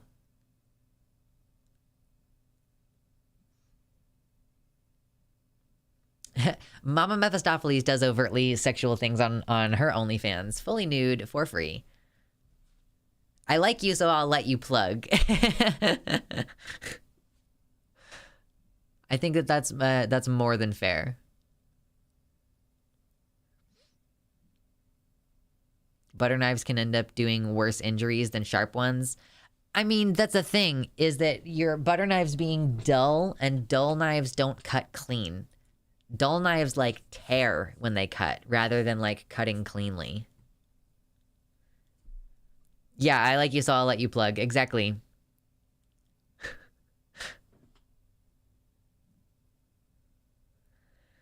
Oh, geez, Louise. We're too Harani tonight. We're far too Harani.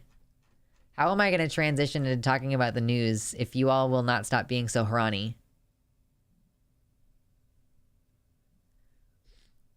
One of those those floppy silicone straws might work. I mean, maybe.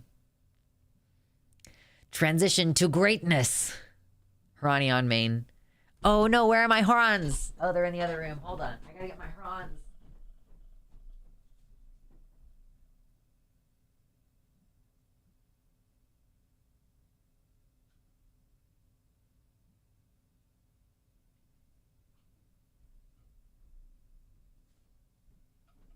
I got my horns.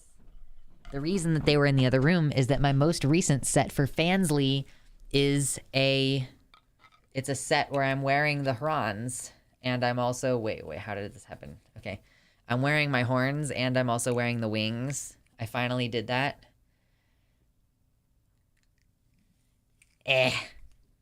Horns, hold on. Okay. There we go. Okay, here we go. There we go.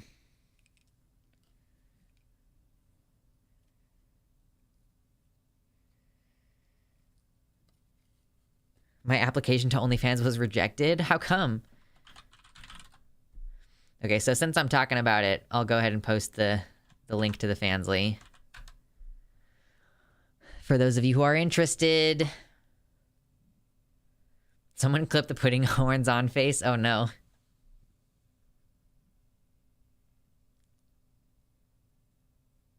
Because you have facial paralysis?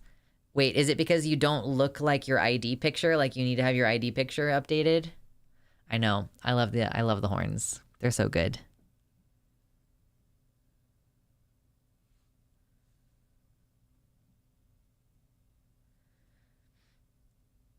Oh, interesting Morningstar system. I'm pretty sure the entirety of my being ace is that I'm physically so sensitive that it's a disability when it comes to sex. Like, it's so sensitive that it's not possible to enjoy it. That's crazy. The Horner Corner. Nice Horons. Yes. Thank you. The only thing that sucks about them is that I do kind of wish that they sat like this. That's the one thing. It's like, I think I want to have a headset made for them. Damn, that's so good. They really need to be just like at this exact angle. This is perfect. Oh, yeah. It's so weird how like having the horns in the first place is kind of affirming, but then having them pointed the right way is like, oh yeah, no, that resonates perfectly. That's exactly what it needs to be. Speaking of like horny chat, one of the ways that I help determine like what my euphoria and dysphoria are like the sexy things. And I think like the idea of having someone grab your horns, like it's like the same as having someone grab your hair, but like having someone grab your horns because they're like firmly attached and moored to your head and like, you know, move you around and do stuff and like, you know, force you to do things with your horns. That would be hot. Yeah, honestly. MDMA can reduce sensitivity to being touched. Interesting. Oh, hold on, I need to fix my hair. Fuck it, I decided I don't care about the credit union ladies. I love how we are all the same kind of weird sort of transhuman here. We are all dealing with the same kind of horny, weird shit. I need to do pigtails the next time I go to hook up. I don't actually like when my hair is being grabbed when it's in like a ponytail or something. I would prefer it if my hair were down and then the person were to like grab a handful of my hair. That's a lot more enticing to me. But man, I do kind of wish that I could have horns like moored to my head, because that's, you know, you're never going to actually get the experience of having your horns grabbed like that. It's like when I've seen posts that there's like black girls hooking up with guys who try to pull their hair and they accidentally like pull the girl's whole weave off. I'm gonna convince my boyfriend to be a sheep boy with horns. Oh boy. June Game says I'm in the cosmic horror category.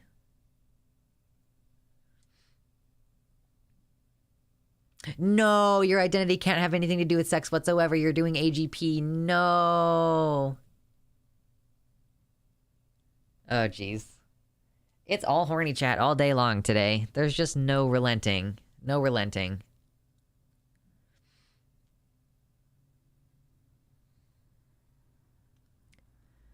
I'm gonna wear my hair in pigtails when it grows long enough again because I know my partner will be tempted to pull them. It might be close to possible if you have the horns on some kind of full face mask. Yeah. I just don't know how to do it and have it still be sexy, you know? Trying skin glue for medical prosthetics. Yeah. Tentacles and horns and slime and squelchy sounds. Yeah, we need some macaroni and cheese. We need some macaroni sounds.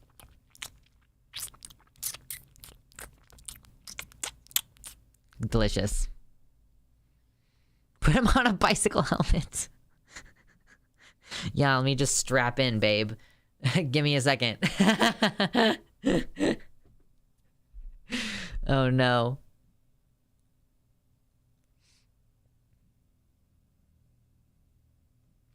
Yeah, when society makes you have to hide who you are and makes you feel like shit for being sexual like any other person, it's hard not to expect more people being more overtly sexual. I just, you know, we just lean into it a bit. We just gotta lean into it a bit. I think you put me onto the sheep thing. Finna make him go bah. Uh-oh. I do have some horns that are more like sheep horns, but they're in a box somewhere. Yeah, feel free to post your OF link, Mama, in the chat, if it'll let you.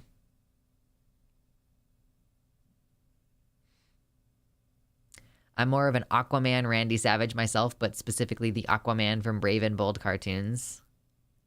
Full face vacuum latex masks. That sounds horrible. Also weird there's no AGP version for trans men. Really makes you think. I just think most of the time, I think actually that the official opinion of Ray Blanchard is that trans men don't exist. Like, I think that might be the official opinion. Autophallophilia. It would be autoandrophilia. Autophallophilia is like, that's every man.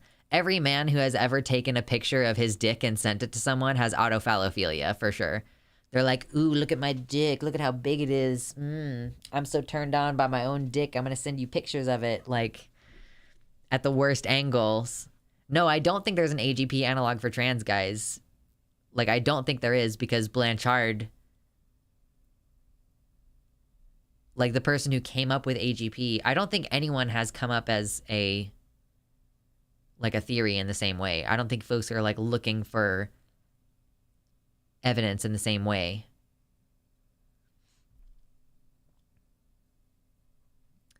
Oh, is that true? TTT people definitely think it's a thing for like women, quote unquote, to transition into men because they're sexually attracted to the idea of being a man. I don't know. Just imagine being an adult. This is like in ContraPoint's AGP video. Like, imagine transitioning genders as an adult and having that not have an effect on your sexuality. Like, imagine, like how would it not have an impact on your sexuality?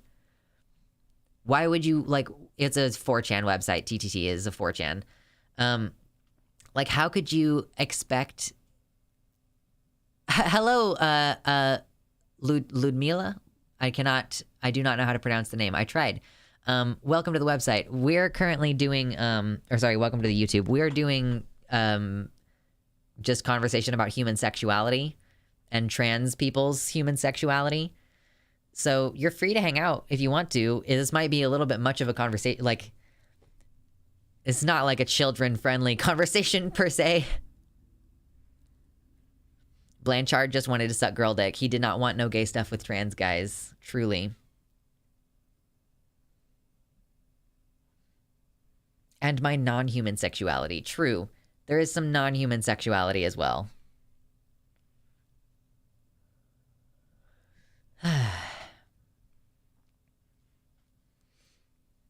But I just can't, I don't know.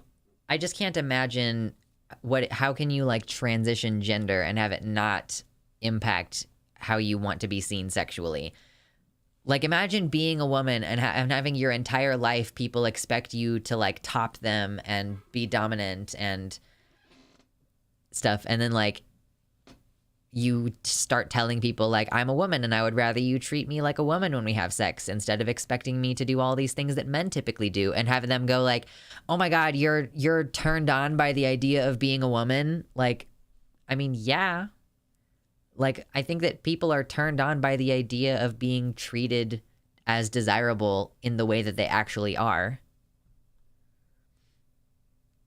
When I first heard of Blanchard's theories, I thought that he was an 1800s ghost in your blood do cocaine about it kind of doctor. Shocked me when I saw that he had a Twitter. I didn't realize that he was still alive when I was first hearing about Blanchard. Ludmilla was a Red Army sniper that killed 309 Nazis during World War II. Sweet! That's cool. We appreciate the awesome ladies of World War II.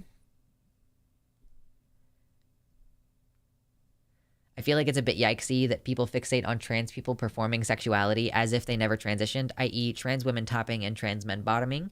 Not all trans people want to do that. Right. It's still essentializing us down to our genitals. Like, the expectation that penis equals dominant and vagina equals passive, you know?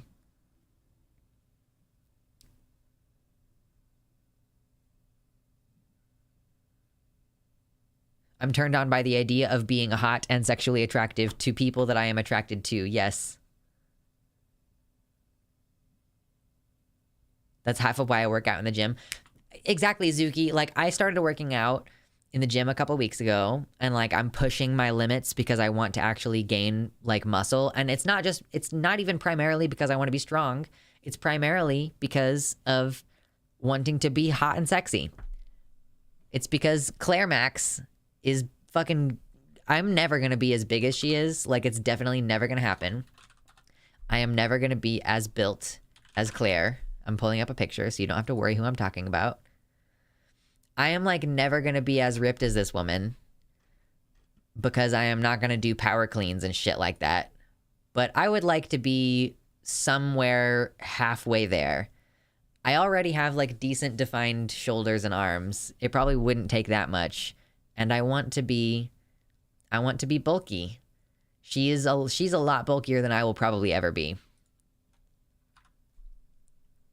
Not gonna lie, my sex life is hopping because I'm a trans femme top leaning switch and there are tons and tons and tons of trans femme bottoms. Right. I guess, like, if I ever become single, then getting a penis would be, like, it would shift upward in priority because there are not very many tops. I want to be crushed by her. I know. She comes across my timeline from time to time, and I'm just like, please lift me, mommy. Second Amendment shit right there. I know, she's got him.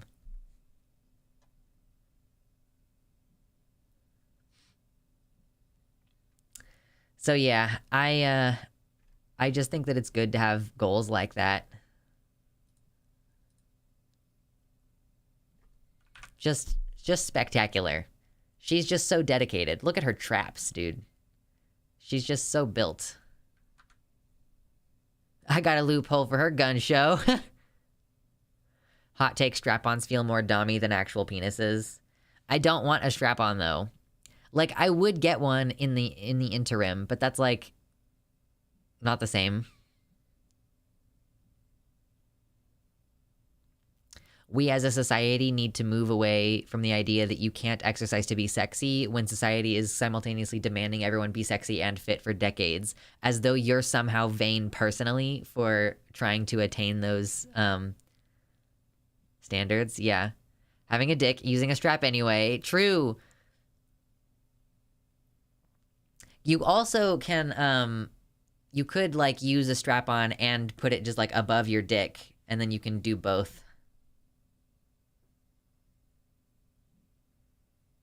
Oh, yeah. I guess you had not considered that possibility. Yes, you can use a strap-on even if you have a penis. After I get bottom surgery, I'm gonna use a strap. I really appreciate trans women who, like, they get a cast of their dick beforehand. They get a cast of their penis, and then they get vaginoplasty, and then they do the silicone mold thing, and then you can either use your own silicone mold penis as a dildo or use it as a strap, and that's just amazing. I just appreciate the experimentation that we go through. Oh man, there are cramps in my uterus area, and I'm really looking forward to getting the IUD taken out next week.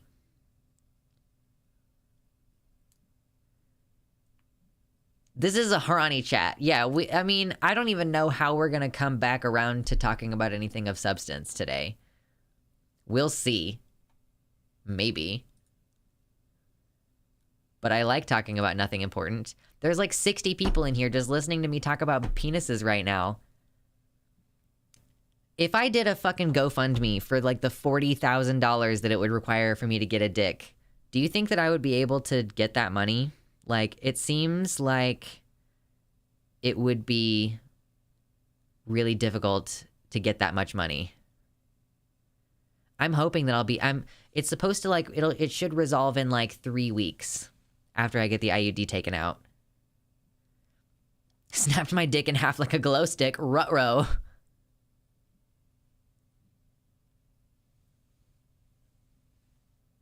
We need a trans penile exchange program. I actually think that I would... Oh, that's an interesting question. I just finished making dinner. I got more horny than I was hungry. Yeah, on the idea of a trans penile exchange program, I think that I might actually prefer to have a penis that's the result of, like, a skin graft phalloplasty. I think I would rather have that from my own body than have, like, a penis exchange program. For me personally, that's an interesting thing I'd never really thought about. Partially because of the whole, like, immune system thing, but also just because, like, I personally would rather have a penis made out of something off of my own body. Yeah, get a uranium sounding rod. Oh no.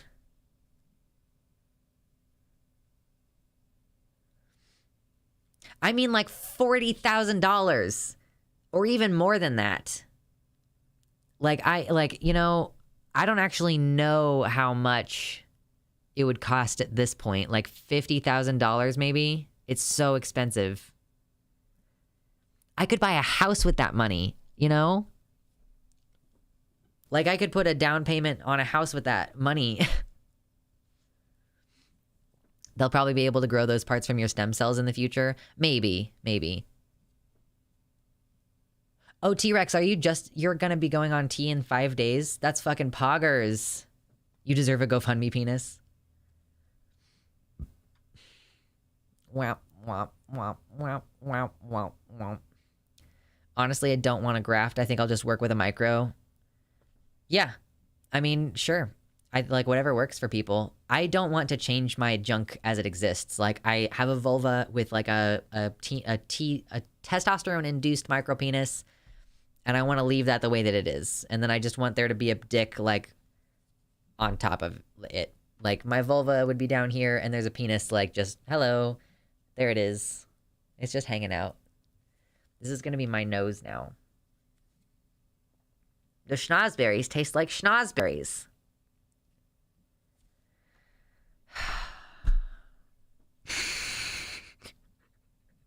Just sometimes you ever do something and you just go like, wow, that was one of the stupidest fucking thing I've ever done. Oh no.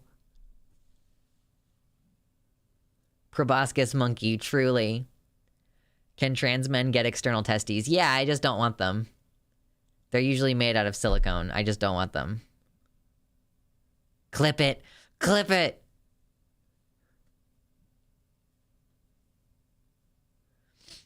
The boogers taste like boogers, true. A new YouTube avatar? Yeah, I've got the horns and then the dick nose. I wish I could get my hands out of the picture, though. Like, how do I... Let me just get this clothespin. And I'm just gonna use this clothespin to clothespin this to my nose. No. Trans men deserve to know what it's like to hang out, you know? To impress a chick, do the helicopter dick. Go, helicopter dick. Helicopter dick. To impress a chick, do the helicopter dick. You remember that song? You remember that? And all I thought was okay, cause it was in a three-way. It's quite clear when you see the instant replay. To open carry, if you will. Exactly. Do you need a zipper for it? Yeah, let me just get like let me get one of those latex masks. I'll get one of those latex, oh, what the fuck are they called? Oh no. Like a GIMP mask, is that what they're called? I'll get one of those, and then it'll be behind a zipper, and we'll have to unzip it, and like, then it'll open out the front of the mask. If Lux wore pants, would it be like this or like this? Exactly. Oh boy. What an absurd thing that I just did. You can get strap-ons with like a sleeve inside, like an extender. Yeah, that's true. This is a stupid stream. Oh, but I'm having a good time. It's all right. Is that right? Is that right? Go gadget fallow. Go gadget phalloplasty. It makes me sad that you can only get silicone balls. I mean, what else would you put there? I don't know what else you would do. It's a poggers stream. I mean, we've been fucking around and doing nothing important for like 2 hours, so I don't know. Maybe I'll just reserve all of my notes. Wait, shit. Today's Thursday, so the next stream that we're doing is Sunday, which is my birthday stream. So we may or may not talk about politics for like another week between now and then. It's my dick in a box. Oh, yeah, this is good. My dick in a box costume. My dick in a box, babe. Oh, boy. Yeah, we're hanging out on so many different levels. The other thing, if you get, yeah, it sits on the box, truly. If, with the balls, like, usually, if you're getting the kind of erectile device that is a pump that goes up and down, one of your balls will be the pump, like with the button, where you like, so basically what you do is you like fondle your balls a little bit and like you find the button and press the button, and then the reservoir of saline flows from the pouch that it's in under your abdomen skin and then flows into the cylinders in the penis, making your guy go from like flaccid to hard. But the other one is silicone. Or if you get the semi-rigid rod, then both of your balls would be silicone. Or if you're like me and you don't want balls, then you have to get the semi-rigid rod. The pump sounds really cool, but I think I might go with the rod for longevity. They both have approximately 10-year expected lifespan. I'm really not sure what qualifies as like, I mean, because I get it. So class. So the mechanical function of the inflatable rod thing, the inflatable pump, obviously there's a mechanical component to that, which could fail. I don't really know what conditions make it so that the rod needs to be replaced. What happens if your dick expires? So here's the thing.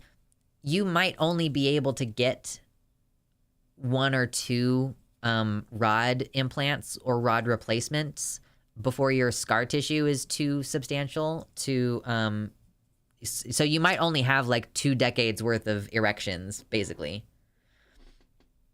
Kind of depending on how things go. I'd share 1 ball of mine with an FDM partner in case they were interested. 2 seems more than necessary for someone who doesn't even want kids. Always the fundamental issue with having transplanted body parts is the fact that you have to take immunosuppressant drugs because your body is going to try to attack the foreign object. Yeah, peanut butter blondie. We've been on Smuggy Chat for like an hour now. We just can't get off of it today. Just like TERFs can't get off this dick. You know what I mean?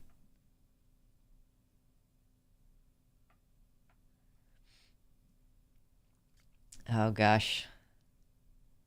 Testes probably rank 2nd after the foreskin in terms of pleasure spots. That's got to be really dependent on the person, right? That can't be like an average normal thing. Is that the case?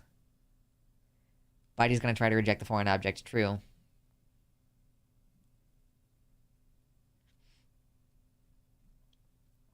Oh dear, we're doing intentional edging. You horny bitches. Truly, you horny bitches. If it's my balls or my life, take both. Oh, no. Good grief. Well. Oh, man. Ugh.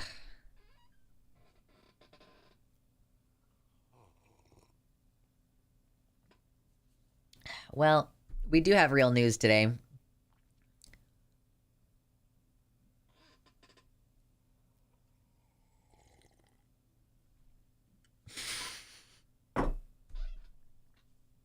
Exactly. So about Florida. The rod sounds painful. Wait, what? Are you talking about the sounding rod? Or like the semi-rigid rod implant for phalloplasty penises? Meanwhile, in America's penis. That's true. Florida. Yeah, what a hell of a segue that would be.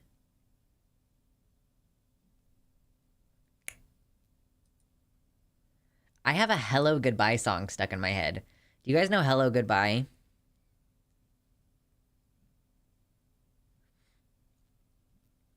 Florida, America's limp dick. Yeah, it's just pointed downward all the time. It's like... The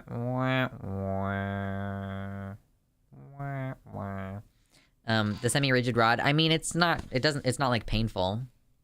It's just an erectile device that... Well, yeah, it's semi-rigid always. What you do is like... It's like, okay, it has like some internal... you can like shape it.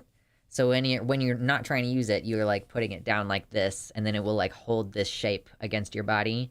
And then when you're ready for it to go up, you go, oh yeah, I'm ready for it to go up. So I'm gonna like move it and like, okay, well, let me adjust, and now it's pointed upward and it's straight, and there we go. Now I'm ready to use it. And then you're like, oh well, you know what? I'm done, and I'm gonna go ahead and like, you know, put it back down, and now it's gonna conform to the shape of my body again. And that's how it works. Nice cock, exactly. We got the cock. The cock. Phalloplasty, but it's filled with stress ball material. Yeah, that would be nice. So this actually, because I put a sock in the middle of it instead of a softer kind of like stuff, it actually kind of simulates, I think, what it would be like to have the semi-rigid, because it's like maintaining its shape. Anyway. Florida Keys is just pre? Oh no. What are we doing? Nice cock. There you go.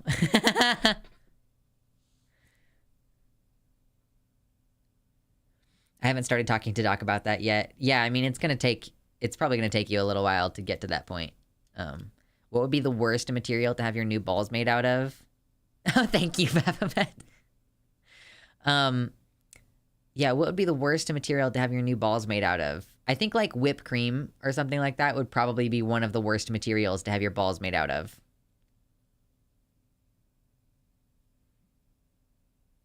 Wait, why are we talking about asbestos? Oh yeah, asbestos would be pretty bad.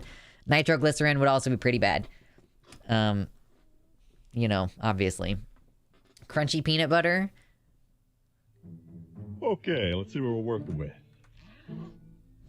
Whoa. Nice cock. Oh, thank you. Thick, but not too flaccid. Perfect length. Okay. A nice 80-degree angle. Okay, good. Could trim the hairs a bit, but we'll work on it. That's fixable. Yep. Yeah? I'd say that's a pretty good cock. I rate it 8.5 out of 10. Oh, okay, well, I'll take it. Get out. Oh, well, thanks. Thanks. Oh, that's great. Balls of steel so I can become Duke Nukem. Truly. Alcohol for permanent limpy. That was a great one. I appreciate that, Baphomet. Like, hey, nice cock. I rated 8.5 out of 10. Can I do that? Is that like, if I worked on that a little bit, what is his name? If I worked on that a little bit, could I do an impression of him? I think I maybe could. I do have Kronk energy. I could probably do it. What is his name? Because he does, he's the guy in the wheelchair in Family Guy. Kiddo? No. Yeah, it's like, that's like almost as cringe as it's like, calling someone daddy and then they're like, sure thing, sport. And you're like, I'm gonna never have an orgasm again, actually. It sounds like. What if you coom Mercury? That would be terrible. If you had large balls made of brass in cold weather, they would clank together. What do you call a dog with brass balls and no back legs? This is a joke. I'd love to be called sport. My partner calls me kiddo. My partner calls me dude, and I'm realizing recently that I'm like, oh, maybe I don't necessarily like it when my partner calls me dude. That's a little bit too informal. Kiddo is sometimes awesome, sometimes triggering. Depends on who's fronting, for sure.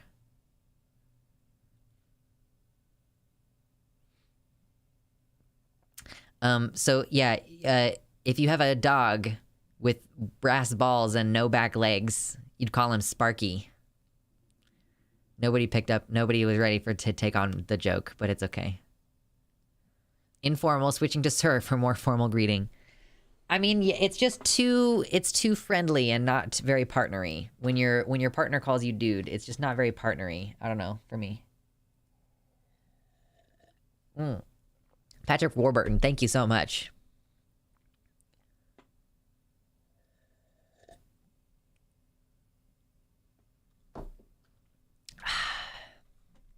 I don't do well with nicknames that are infantilizing. My partner and I have never really done dirty talk, and I'm kind of like, this seems like a bad time to try to introduce it, but I don't know, maybe. Yeah, you share the joke with the people at your doggy daycare. They'll like that. I'm running out of time. What's the news? There's news. There's bad news in Florida. Like, I mean, it's nothing that you haven't already heard before. Dude, too friendly, not partner enough. Hot cock, powerful, good energy. It's like Hotman from Avatar: The Last Airbender, but hot cock. Hot cock. Flamey-o, hot cock. Exactly. Oh my god, exactly. I tried dirty talking so often it turns into silliness as it feels so goofy. Flamey-o, hot cock. Ridiculous.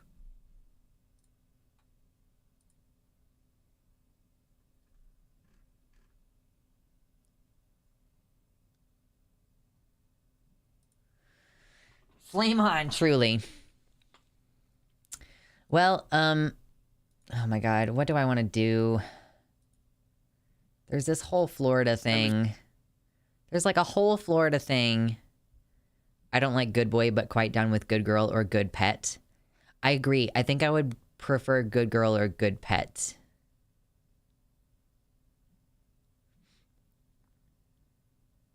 My girlfriend is really into dirty talk, and I feel like I'm always so awkward at it. You just gotta be like immersed in the moment. You just gotta pretend. You gotta be immersed and pretend to be the dom that you're not.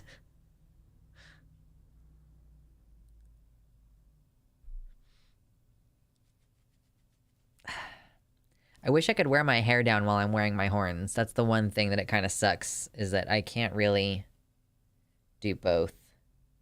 Dirty talk, devour me, baby. Yeah, when you're Kink, though.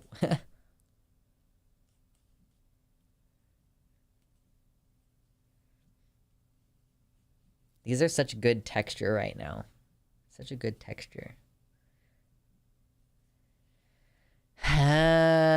This fucking... It's so long.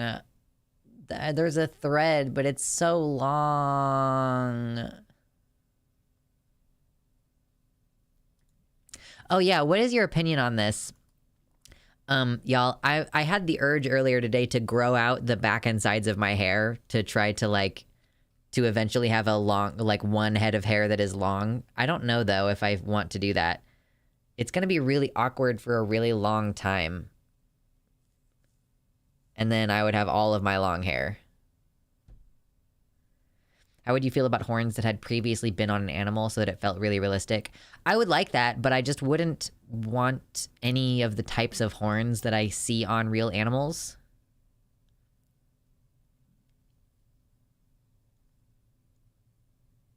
Yeah, I don't know. I just feel like I would be really irritated by all the in-between stages of my hair. Like, imagine like my hair on top is like a foot long, but my hair on the sides is like 4 inches. Like the hair on the sides is coming down to here.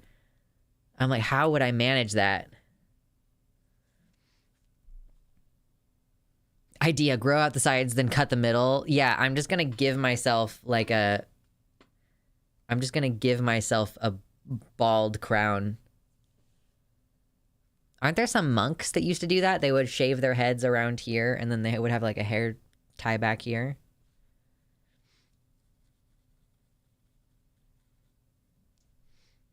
The horseshoe do, exactly. Yeah, but like long on the sides too, yeah. Water buffalo horns? Do water, wait, what? Those would be huge. Can you imagine how big those would be? Oh man, those would be huge.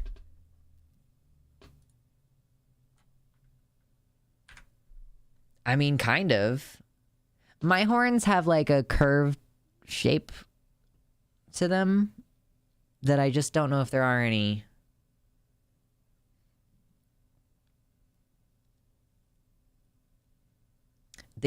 I think that maybe some of these might work. They would be enormous.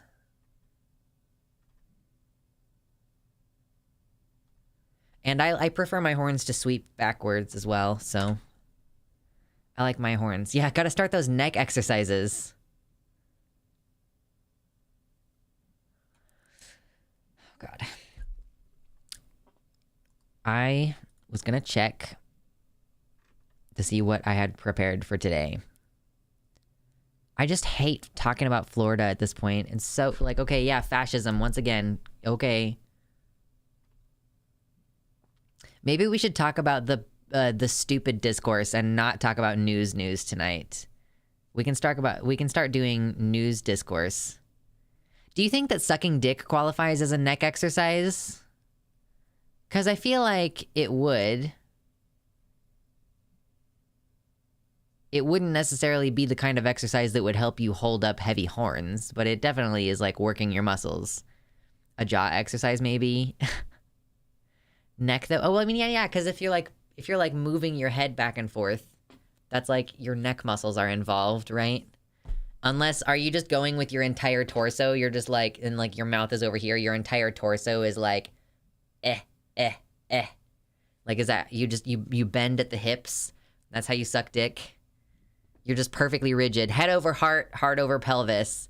Just leaning back and forth. This is how you suck dick. Push-up sucking, exactly. Yeah. Just like... Oh, I'm having fun today. Whoa, I'm just gonna fall, apparently. Oh, no. I feel like Smuggy streams deserve more donos. Oh, push-up sucking. Yeah, for sure. Oh, yeah, that is like gym porn. Gym porn sucks. Like, it's just not good. Maybe I just let my BF use my thrusty. True. Fair enough.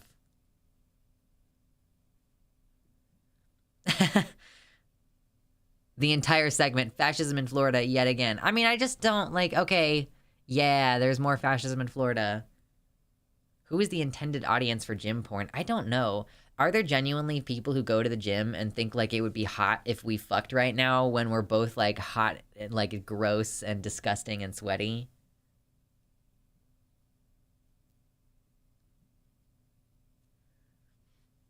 Baphomet, you're into that? Okay, well, I can't share that with you. I know some people are really into the musk, and that's just not my thing. I need to send you my hair pics. Had short hair to elementary school, then long hair from high school to a couple years ago, then short again. Nice, yeah. Body odor is based. I'm just not really into it. Sounds like ancient Greece, true.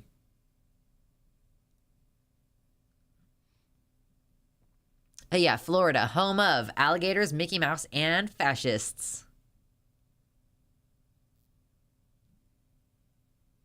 You don't need a gym to get sweaty. That's also true. Okay. Everybody has a gym fetish. I get it.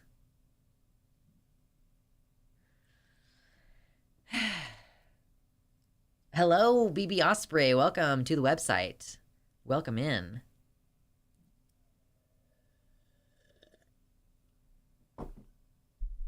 I mean, as someone who goes to the gym now, like, I'm so focused on what I'm doing at the gym. At the other day at the gym, I saw someone I knew, and I hated it. Like, I was like, this is fucked up my entire thing. I'm gonna be thinking about the fact that there's someone I know here right now. Towel is the new Smuggy. Wait, what is the actual... Oh, sweaty is the new Smuggy. Boy smell makes my brain go feral. The smell of Old Spice makes me go feral. Okay, yeah, so I think that we probably won't talk about any real serious news, but I would like to maybe talk about the stupid people who menstruate stuff, since that's, like, doesn't really have anything to do with fascism and doesn't really matter. Still has pheromones in it. You, as a human being, do not have chemical receptors for perceiving pheromones. Like, we don't have the ability to perceive pheromones. I've looked into this before. Jimsy with the $25 dono. Thanks for this muggy stream. Thank you for the dono. That is much appreciated. I will use that dono to get myself something nice for my birthday next week. Or just help pay for the cup of wine that I'm gonna have with my birthday dinner.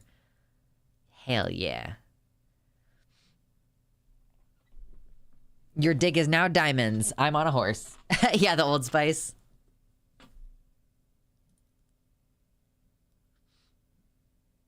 I'm aware we technically don't have pheromone receptors. I'm also aware that when I smell my boyfriend after a workout, my brain goes feral. What say you to this? I mean, yeah, I mean, there is something interesting happening, for sure.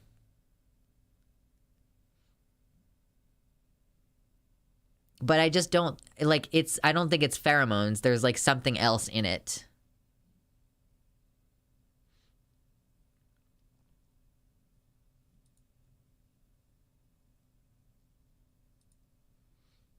Go spend your smug money. My smug money. So smug. Oh yeah, so I was gonna open up my alt, because I am blocked by one of the people that I was thinking about responding to today. Amongst all of this conversation about, like, it's Anna Kasparian who works for the Young Turks who's brought up the idea that, like, she doesn't like being called a person who menstruates, and then I saw that Riley Grace Rochon had started talking about it as well.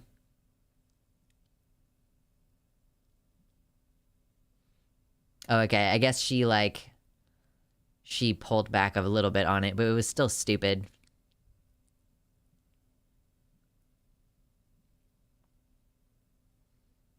Okay, that's that's fair enough. Pheromones are often linked to a sense of smell in animals that do sense them, and there's already a lot about our body that we really can't fully grasp.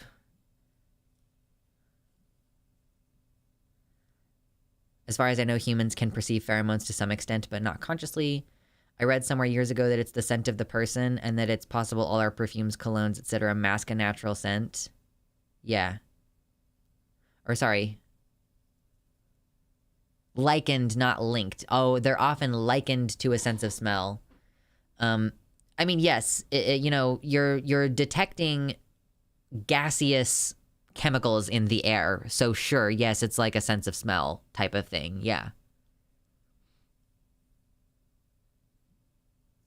Are you talking about Anna Kasparian, Peanut Butter Blondie? Because Anna Kasparian, as far as I know, has like double and tripled down on this, and Riley Grace Rochong, who I think is like pretty garbage on a lot of these topics, she ended up coming back on it. Yeah, no, Anna Kasparian, as far as I know, has still been like pretty hardcore. Like, yeah, no, and I mean, actually, I've not been seeing as much from Anna Kasparian as I've been seeing from Senk, who is like her co-host, I think.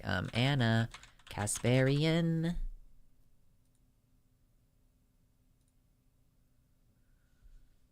Isn't body odor determined by the bacteria in your sweat? Yes, I think so. Hell yeah, RGR chimed in. Finally, I can have an opinion. It's pronounced Chank. Okay. I've only ever read it. Oh, is this Anna Kasparian? Oh, this sucks. Oh, that's unfortunate. I didn't know that that's who this was. Anna Kasparian is the one who's like, she's the one who is always like, I don't want you to legislate my body based on your religion, and like, why do I need to care about your religion? Like, she's cool, except now that she sucks. She sucks. This sucks. So stupid. It's so stupid. I always hear people pronounce it jank or jank. What does that come from? Where does the name come from? Like what lineage of language? It's Turkish? Okay. So he's like, is he the founder? Okay, yeah, so if he's the founder of the Young Turks, it makes sense for his name to be Turkish. I'm not familiar with the Turkish language. Hello, NBJ. Welcome in. We are hanging out, and I am not going to talk about the thing that's in the title of the stream, it turns out. He's Hassan Abi's uncle. Oh, that's funny. I knew that Hassan got his start on the Young Turks. I'm supposed to be packing, but I got to take a break. Ooh, are you going on a trip?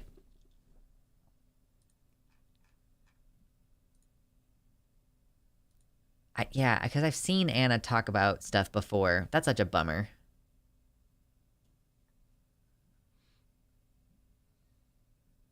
I missed the last 20 minutes. Nothing important really has happened.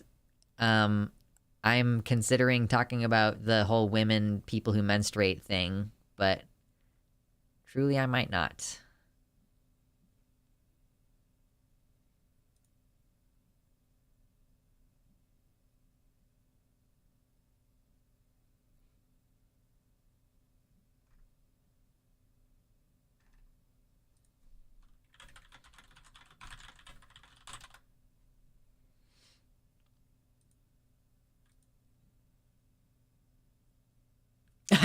If you don't like being called a person who menstruates, then simply stop menstruating, Fivehead.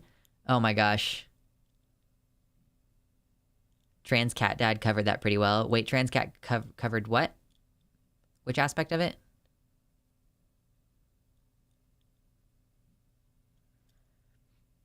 I know TYT got an infusion of funding from some more centrist lib to right-wing rich people lately, and since then I've seen Jenkin, now Anna, espouse a few more right-wingy opinions. That would be really disappointing.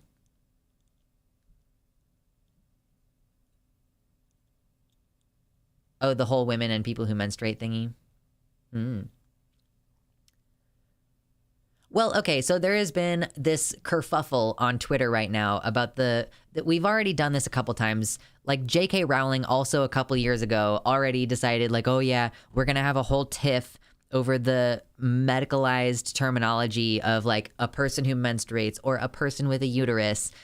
And like women get all butthurt about this, like cis women get all butthurt about this because I don't know, they feel like their personhood is only affirmed when you call them women, I guess. Like the idea that they are a person who has a type of organ, like they feel really degraded by that for some reason. They really do feel like, oh, you're reducing me as a woman down to my vagina or like down to my uterus. And it's like, no, like you're really kind of the one doing that. Like, so, I mean, we've already been having this conversation for years. And then Anna Kasparian comes in, she works for the Young Turks. You might know her from that clip that went viral several years ago about how like, you know, she's just going off about how she doesn't follow a religion. And so if you have a religion that says you can't get an abortion, then you can go ahead and do that. But why does that have anything to do with her? Like she really went off and it was a great video. But then like she comes up with this week, I'm a woman. Please don't ever refer to me as a person with a uterus, birthing person, or person who menstruates. How do people not realize how degrading this is? You can support the transgender community without doing this shit. And like, I just don't really have any respect for this position because like, okay, here's a lot of the problems with this. First of all, a person with a uterus is not synonymous with a woman. There are women who are born female who just happen to not have a uterus because they were born in such a way as they don't have one, and they are still women, right? There are people who have uteruses who are not women because they are transgender, and that's fine. There are also people who have uteruses who are children and are not women. Like a 10-year-old who has a uterus is not a woman, and it's really weird and creepy. The insistence that any person who has a uterus is a woman, because not only is it misgendering to trans people who are not women who happen to have uteruses and are able to get pregnant, but it also like is weirdly, you know, taking children and conferring them the status of adulthood because of what organs they possess. And it's like fucking really weird to do that, right? And then like I don't understand why cis women think that, you know, the idea that in a medical setting we could be accurate with our terminology and say a person with a uterus. There are cis men who have uteruses and go their entire lives without knowing it. Yeah, I mean, there are people who do have internal organs that they're not aware of. You might have ovotestes and not be aware of it. You might have a uterus inside your body and not be aware of it because it just doesn't really do anything. It just sits in there, you know? This is about who needs access to what medical care. No one is out there saying, oh, you know, did you see that person with a uterus walking down the street?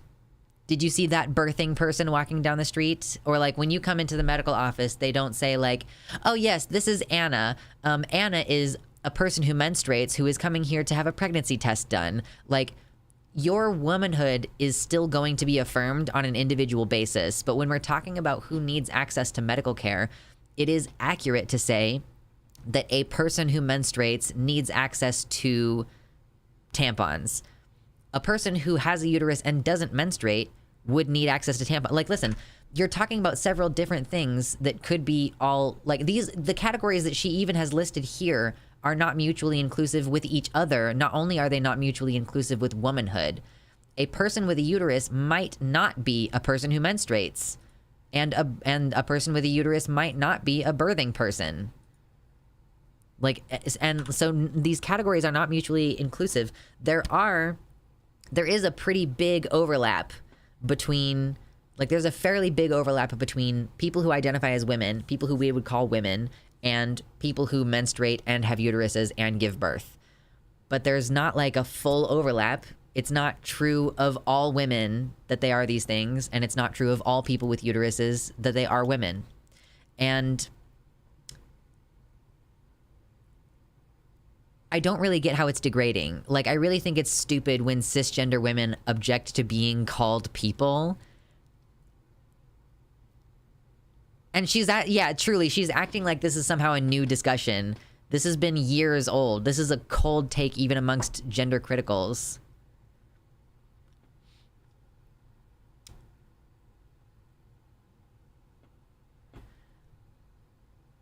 what's degrading is being forced to submit to misgendering in order to access care.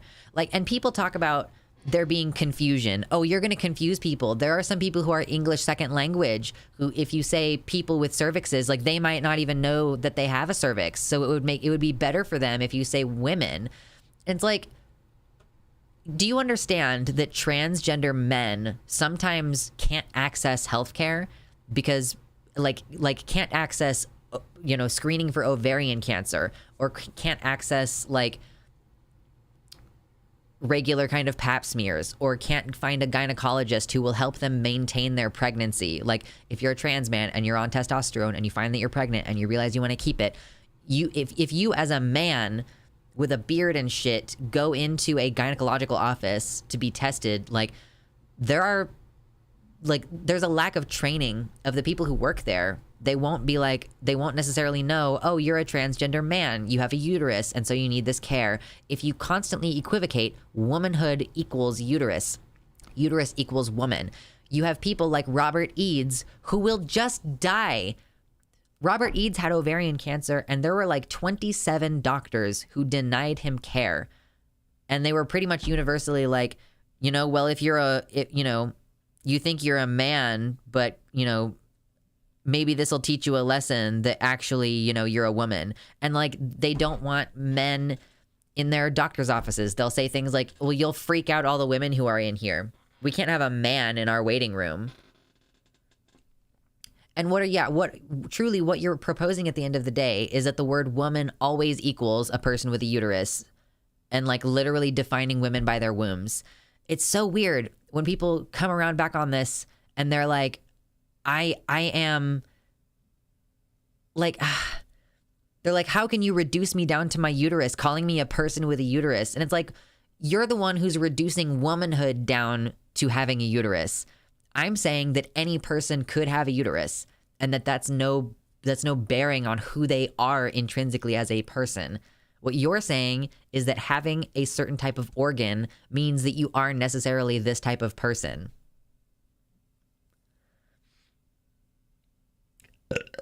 Just rename them to broveries, truly.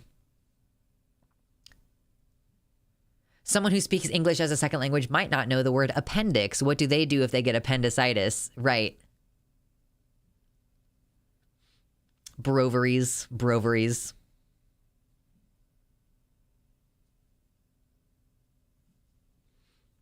Yeah, I know about the TERFs in Australia thing.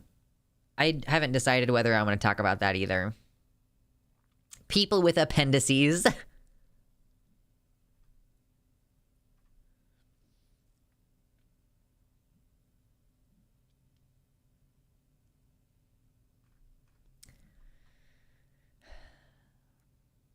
Lots of the charting systems are changing where you can add what organs you have and pronouns. Yeah, I mean, like, it sucks. It's very irritating that even though I changed my legal sex to male years ago, still, when I'm seeking gynecological care, they have to put me as female in their system in order for the body chart to show up the correct organs, which is very stupid and annoying.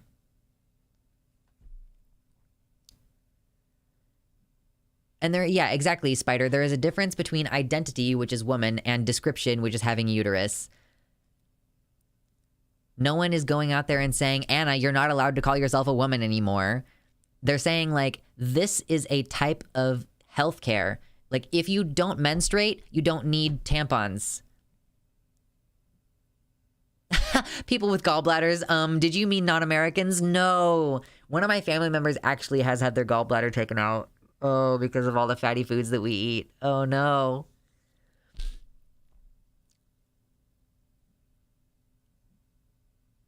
This is just about attempting to be accurate. You need access to abortion care if you can get pregnant. So you can just say, like, anyone who can get pregnant is losing their rights in this country. Anyone who can get pregnant has lost their right to bodily autonomy in this country. And that would be accurate.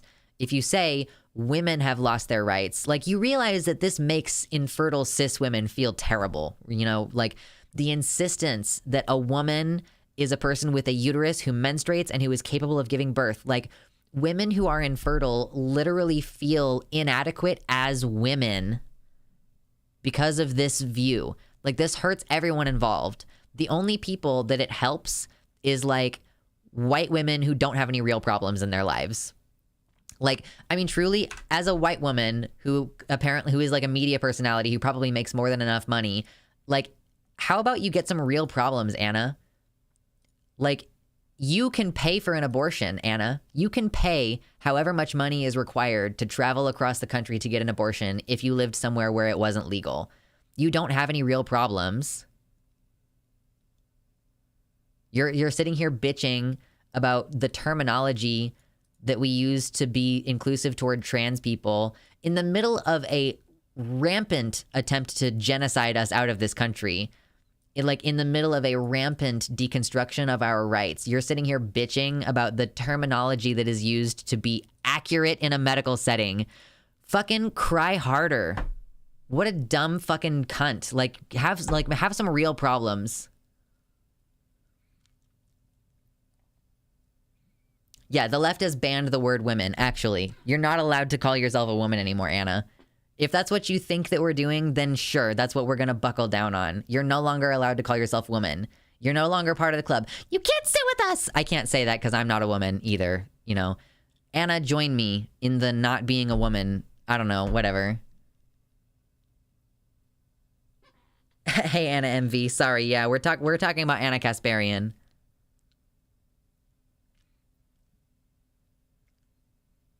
Telling cis men with persistent Mullerian ducts that they can't get their uterus removed until they get their husband's permission. True. Yeah, true. Yeah, it's war on Christmas energy for sure. I want to believe her account was hacked. It was not. She's buckled down on it super hard. So-called anarchists when I touch their prostate. Uh-oh.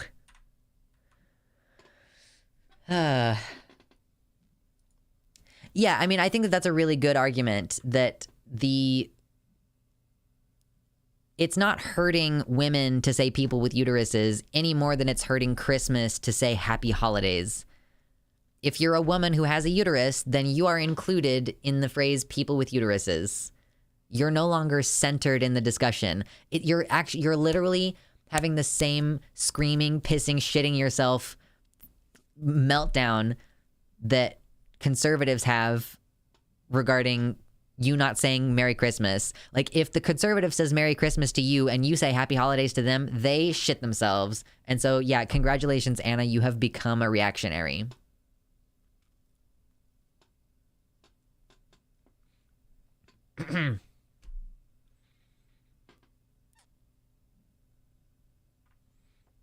Love the pendant. Thank you, Tea Leaves. This was a gift from Mama Mephistopheles. She made it, and I have a P.O. box if anybody ever wants to send me something. Yeah, and being described with the word cis. It's another one.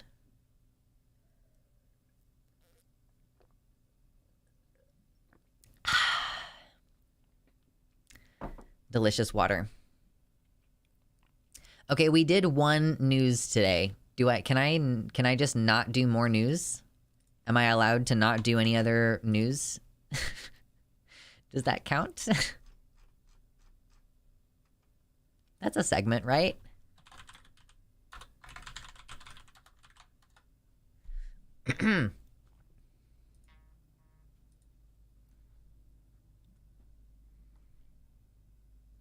Why would you do that? Oh no, it was not Snapchat. I really thought that I got a Snapchat notification and I was like, I have not opened Snapchat in years. I was shooketh.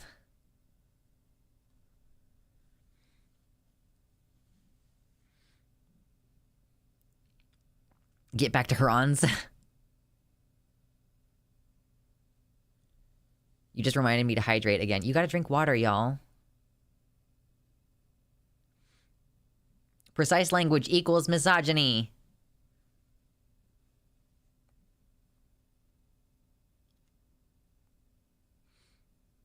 Lux looking like a mix of the guy from Legend and the guy from Labyrinth. I mean, I'll take it. Bro, Tim Curry in Legend? Bro, I need to watch that movie again sometime. I am a person who has a Christmas. True, Solander. Oh, why is there a shitty movie from 2015 with Tom Hardy in it showing up? How about Legend 1985? Yeah. Yeah. Okay, so to be fair, I also thought that this character was weirdly erotic when I was younger. I really thought that this Tim Curry man was very sexy. I was into it. I have bad taste in men, you know?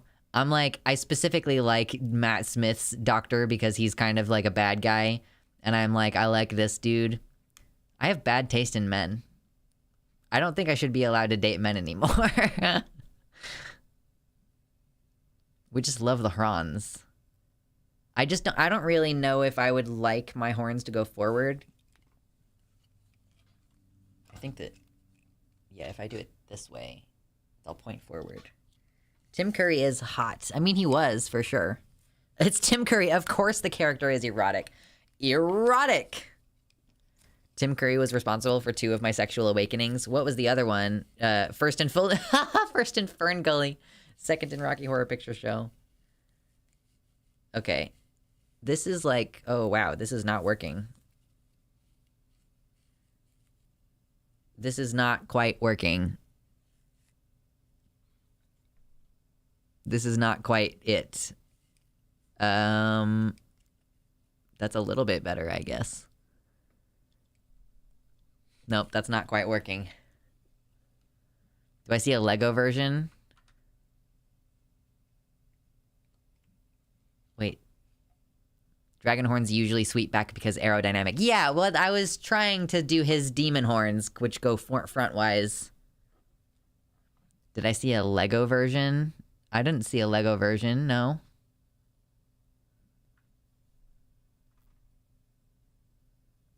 I don't think so. Now I have the music in my head. The music is playing. The drums. Okay, come on now.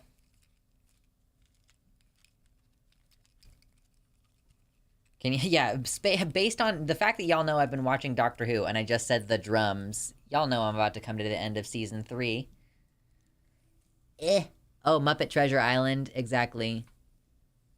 How about the Tim Curry and Legend, Dave Grohl and Tenacious D, and the Pick of Destiny ship? I don't think that they would like each other very much. For sure. Oh, I did not realize that Legend was a Ridley Scott movie. That's fucking cool. Mia Sara, that's her name. I've not seen Legend, TBH. Oh, it's so good. So I do think we need to start doing... We actually need to start doing community Discord nights. We should watch movies together and stream and like in the Discord. And we need to do karaoke nights in the Discord.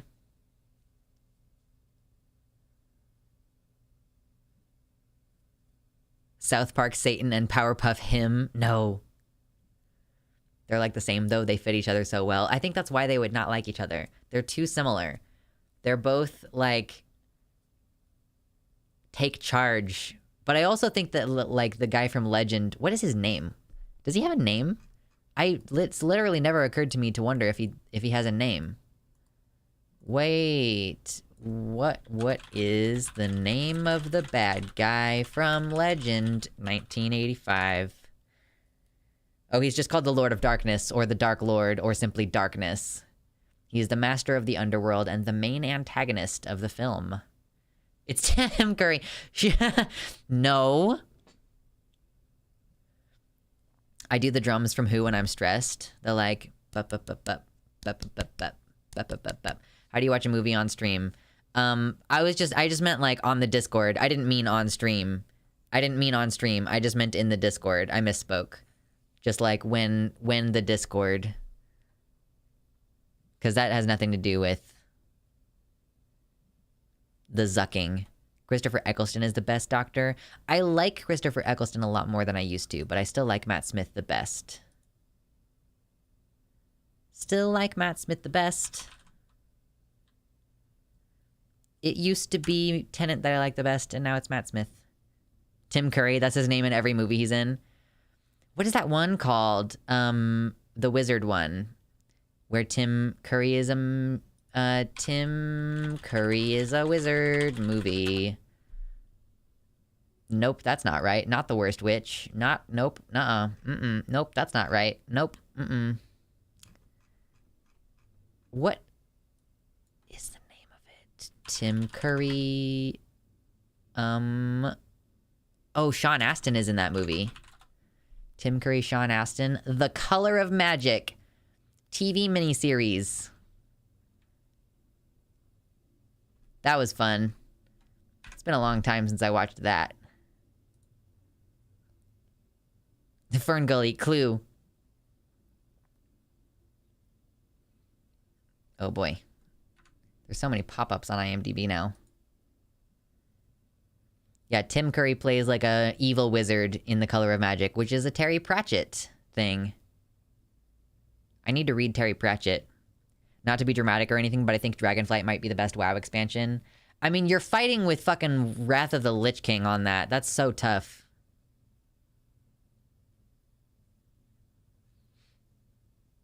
Kerr Timmy. Kerr Timmy.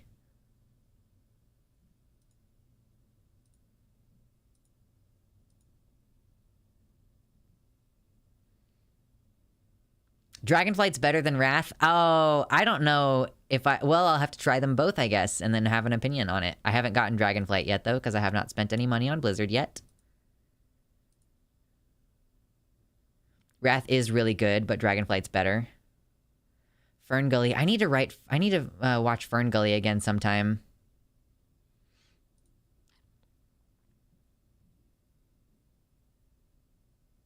Marlene Dietrich was who first awakened me, along with a sexy classmate in junior high school.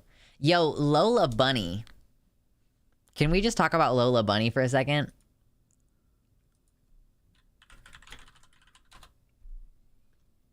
Just for a minute. Can we just talk about Lola Bunny? Like, when I was a kid, this was, like, I was like, whoa. But I was still like, I didn't know that I was bisexual, so I didn't understand. Lola Bunny.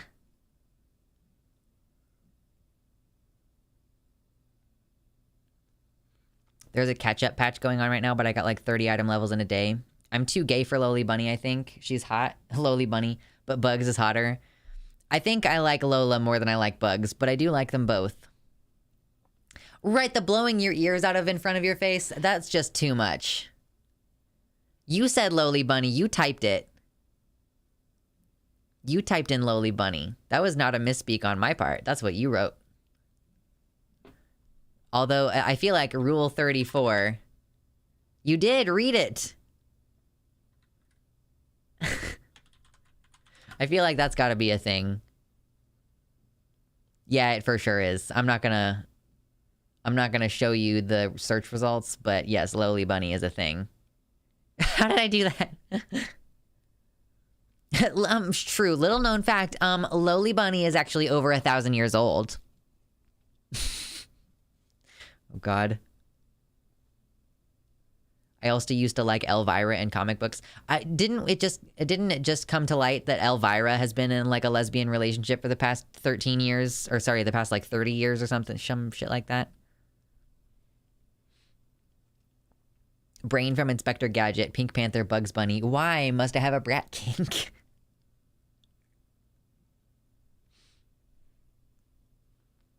Kurt Russell from Big Trouble in Little China. Can't relate. Not really a Kurt Russell fan.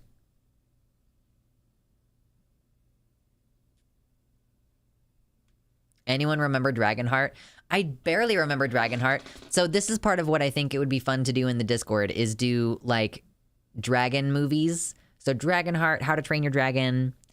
We might even be able to do them after streams sometimes. Like, I might get off stream and then, like, eat and then, like, start up a call. So if you're not already a member of the Discord, you can join the Discord, and I will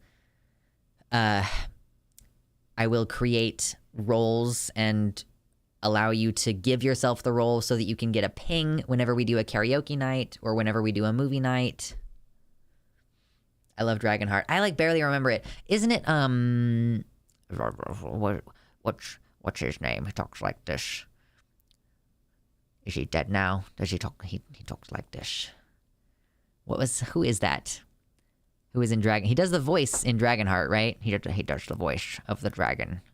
Sean, what is it? Is it Sean something? Sean Connery. That's what it is. Thank you so much. I'm glad that we got there from like a horrendous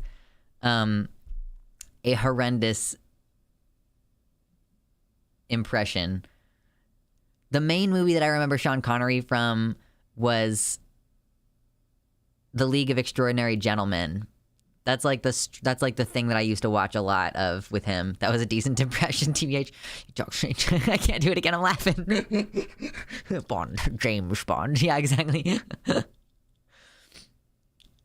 Yeah, it was Sean Connery.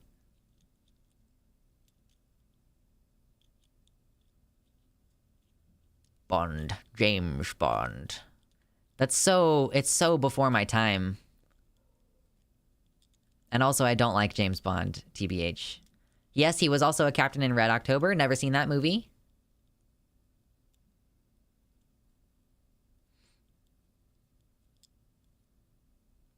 Oh, yeah, wasn't he like the dad in Indiana Jones? Is he dead? Has he deceased? Is he passed away? Sean Connery. Yes, he died in 2020.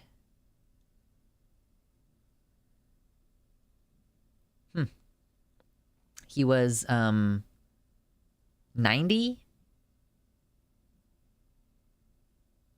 He was 90 years old, dude.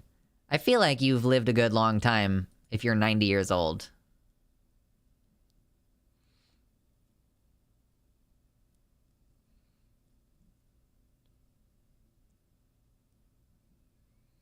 I got really mad at the League of Extraordinary Gentlemen. I like Dorian Gray from the book, so I got mad at the end. Oh no.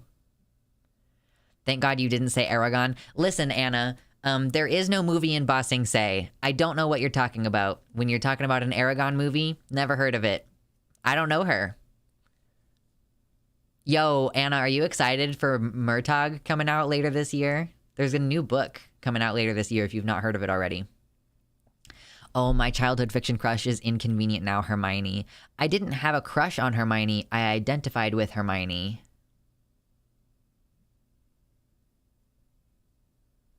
Look up Vampirella. I've heard of Vampirella. What is Vampirella? Dragon Slayer should be on the list. It's an old 80s Disney live-action movie that's really weird and cool. Also has a very brief scene of full frontal nudity. Dragon Slayer from the 80s. 81.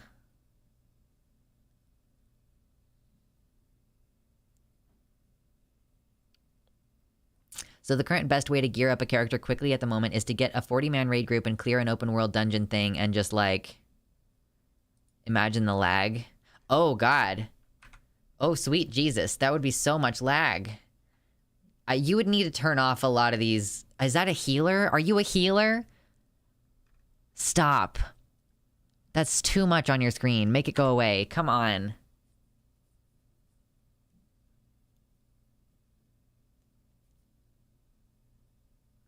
Oh no.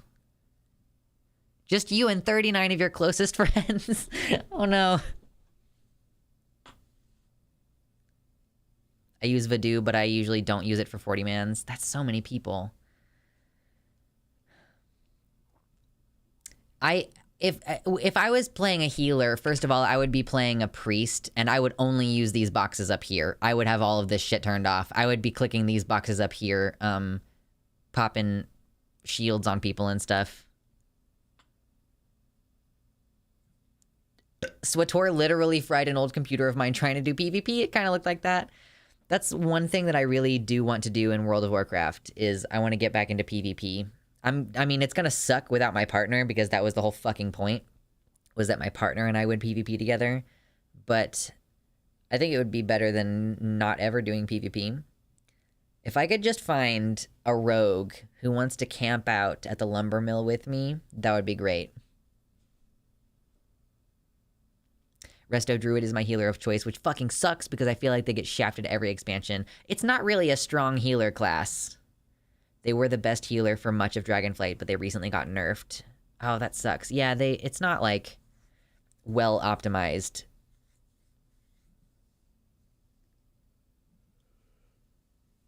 But, I mean, it's like when I was in Wrath of the Lich King.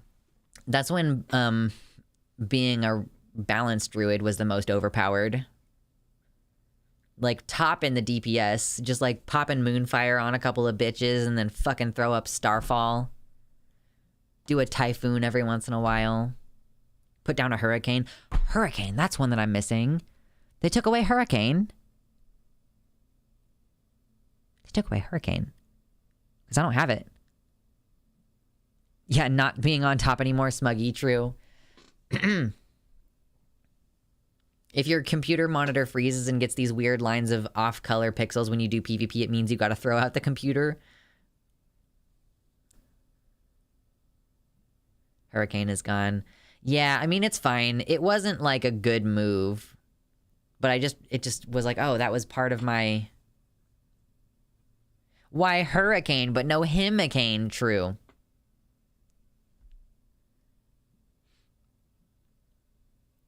Themicane.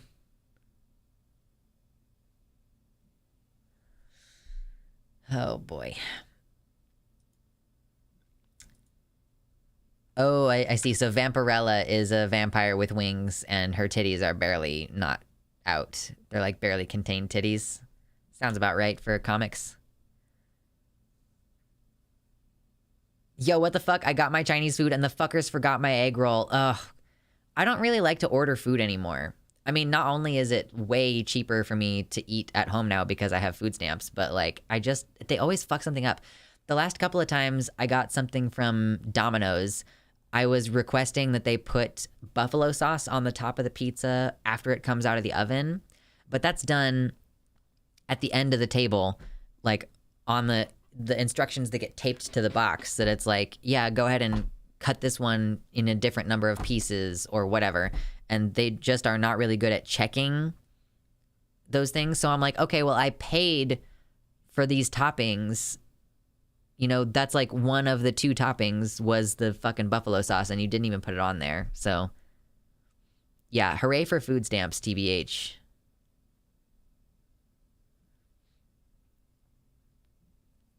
It takes a lot of tape to wear an outfit like that. Yeah, you gotta have the double-sided tape so that it, like, you can stick the clothes to your titties. It's like you're trying to, like, yeah, you're trying to, like, barely conceal the titty. And you gotta tape it there.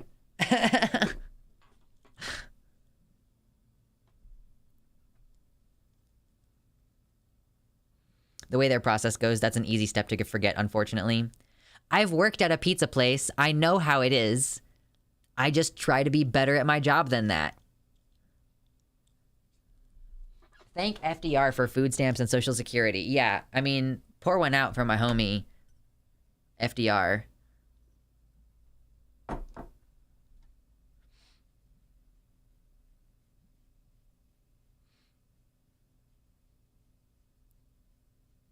Yeah, stream getting too spicy. Yeah? You like that side boob? Well, that's my side boob.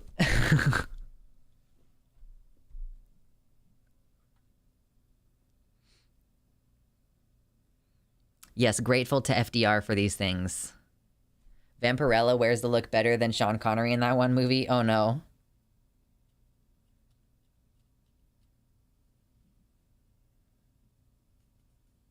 Family Guy represent. I don't really love how many times my brain automatically goes to referencing Family Guy, but it's kind of whatever. Just got approved for Medicare, but they haven't even looked at my food stamps. I'm sorry, Soy Boy. The one good thing about the food stamps is that they'll back pay you. So you'll have, like, several months worth of money. I'm, like, still working my way through that. I'm like, damn, I like, still have so much money left from that, like, 2 months where I was waiting for them to clear me.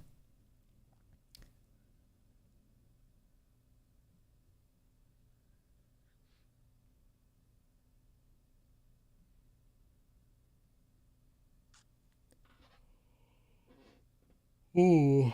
Yeah, that's how it works in the US at least. So if you applied like in January, they'll pay you from the time that you applied if they approve you. Yeah. Where are those good old-fashioned values on which we used to rely? He said it. He said the name.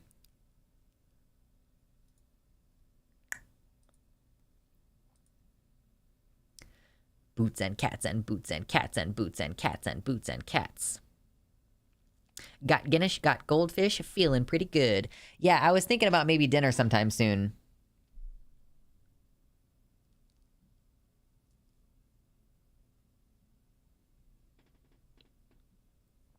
I eat MREs and rare steak at least once a week at Waffle House. I just don't think that pre-made meals are what works for me. I'm such a fucking picky bitch.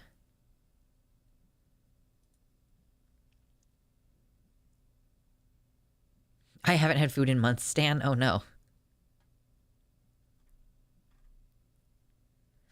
I did see a post from the Washington Post about how most trans adults say that transitioning made them more satisfied, which I didn't really think it would necessarily be worth it to read, but it's, I had it. Republican ghouls want to limit SNAP to WIC items. I mean, yeah, I think that as far as what items get covered, that's a state-by-state thing. I fucking hope so, at least. Because it means that only, like, bread and milk and eggs, essentially, would be covered by SNAP. But the fucking thing is that if you have a low FODMAP diet where you need to avoid gluten, you need to avoid lactose, which I'm trying to do that right. I'm, like, not fully on the low FODMAP. I mean, like, I guess I'm just doing a reduced FODMAP instead of cutting it out completely. Oh no, tea leaves, that's horrible. Nothing wrong with eating less processed food. The doctors and nurses are perplexed as to how I'm doing well on MREs and the food that I eat, but I'm doing well. Definitely not a diet for most people. I started getting all my groceries delivered and it's a game changer. Plus they take EBT. Yeah, I am, I just like going grocery shopping. I try to go during times of the day where there aren't very many people. Later, Spider.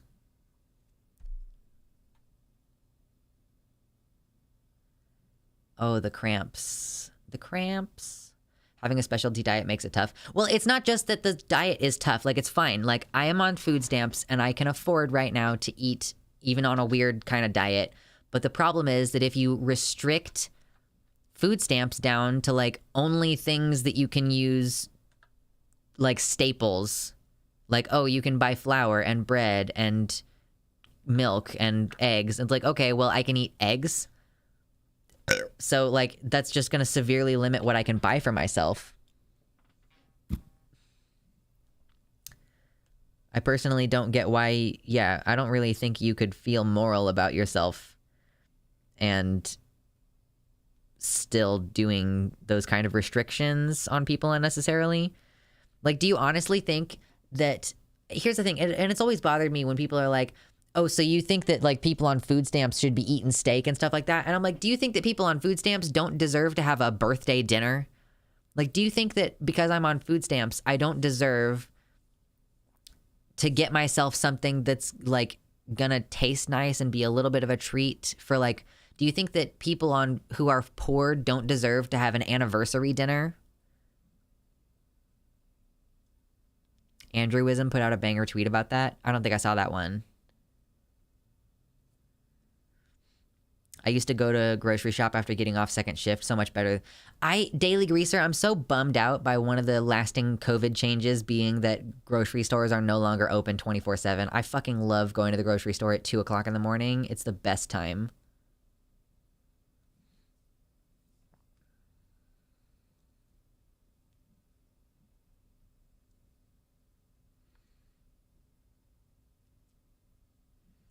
Yeah, the classist rhetoric. And I mean, yeah, it is also a very easy way to solve your anemia is to eat red meat. Just go ahead and eat it, you know? It's just fucking annoying. Okay, I gotta get a Gatorade.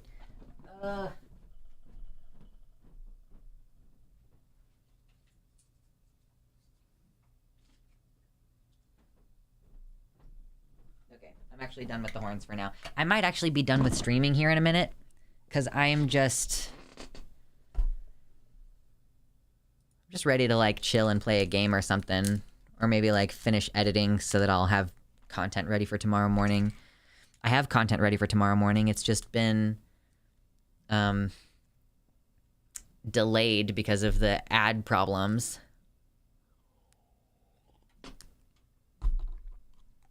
Also, I don't give a shit about accidentally helping someone who doesn't deserve it, because I know it will mean helping people who do desperately need it. If some mythical welfare queen somewhere is living high on food stamps while children don't go hungry, that sounds fine to me. I feel like it's way worse as a society to let anyone go hungry than it is to let one person, like, get something that they didn't quite need.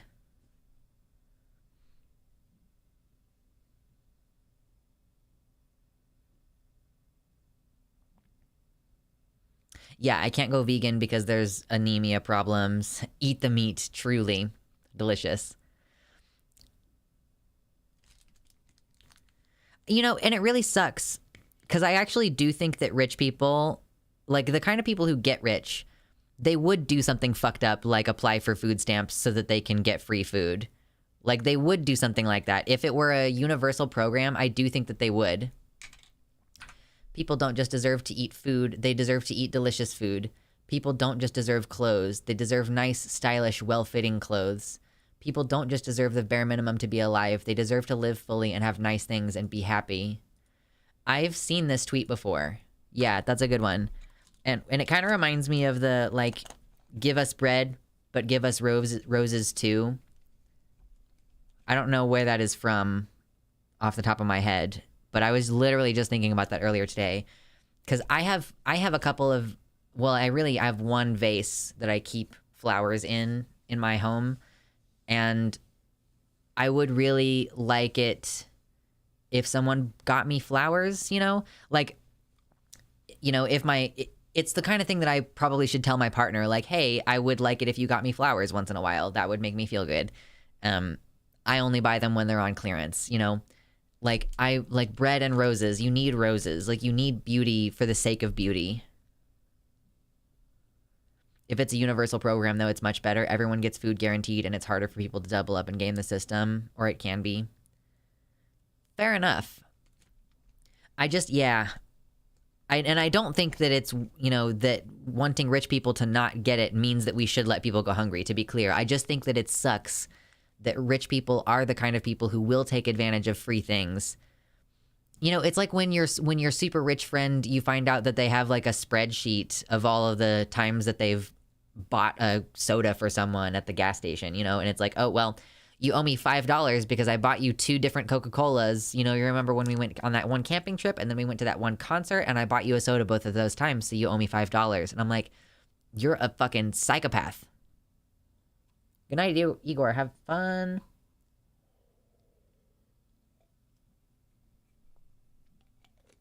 So proletarian is now the more in-tune word of saying blue collar. Well, blue collar implies like a certain type of work.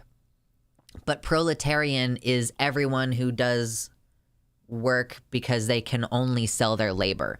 Like, blue collar specifically is referring to like factory workers or people who are electricians or who work in fields or stuff like that. Like, blue collar means like physical labor.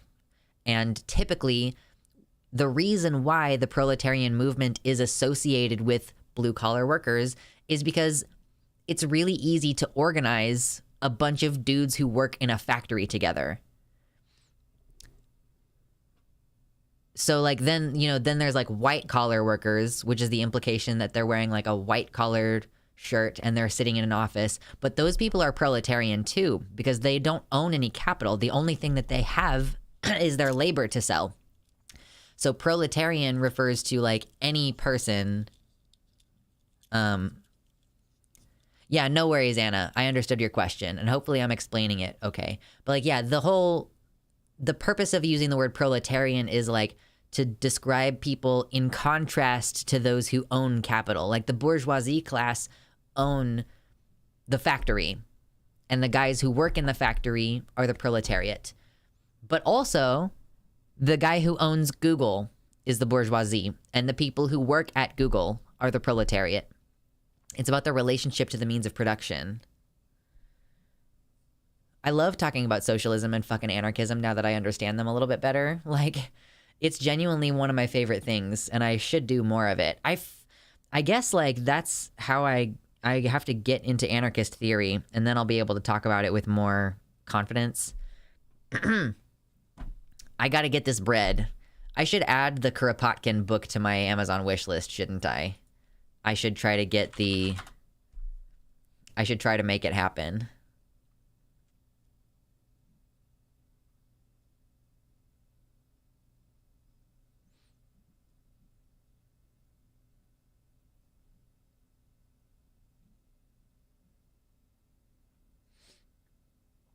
Good grief. Kropotkin, Conquest of Bread. LGTB, let's get this bread. True. Yeah, I should add the Conquest of Bread to my wish list. I think I went to try to get it in the library one time and they just didn't have it. Have you always been so based, or have you ever been chud with your politics? I've never been a chud. I've never been, like, I've not always been as far left as I am now, but I am, so I've never been like, oh, you know, I almost went down the alt-right rabbit hole. Like, no, I've always been leftist or liberal, or like, yeah, I've never been, I used to have, like, I used to say racist shit for sure. I don't know that I ever actually really believed any of the racist shit, but I would just, like, make jokes about, like, watermelon and things like that when I was a teenager, and I was stupid, and I regret it. We could buy you a porcelain rose if you add it to your gift list. Yeah, that's true. I don't really like little shit like that just hanging around my house, though.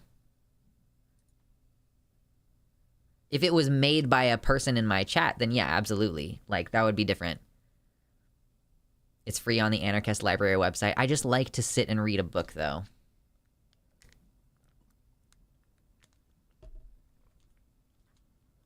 It doesn't wilt or die. Yeah, but the thing is that, like, I buy a dozen flowers or whatever, and then I keep that bouquet of flowers for at least a month. It's only about once a month that I'll spend the $5 to get a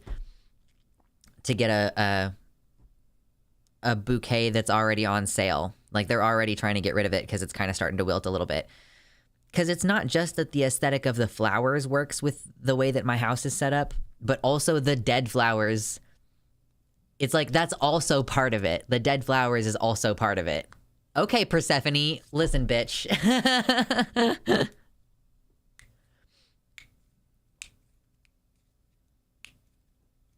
It inherently benefits the ruling class to make sacrifice into a virtue. Not sacrificing yourself for any particular value, but making the actual act of sacrifice, any kind of willing suffering of virtue in society, serves to benefit the bourgeoisies. Yeah, the bourgeoisies.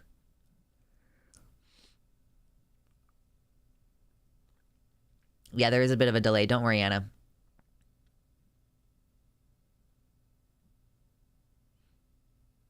Unrelated, but how did you find out you were neurodivergent?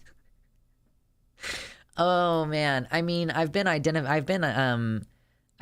diagnosed with ADHD on, like, multiple separate occasions, but as far as realizing I was autistic, I mean, I've been suspecting for years, and I still have not been officially diagnosed, but I just deal with like, certain kinds of social consequences, and it has become very obvious to me.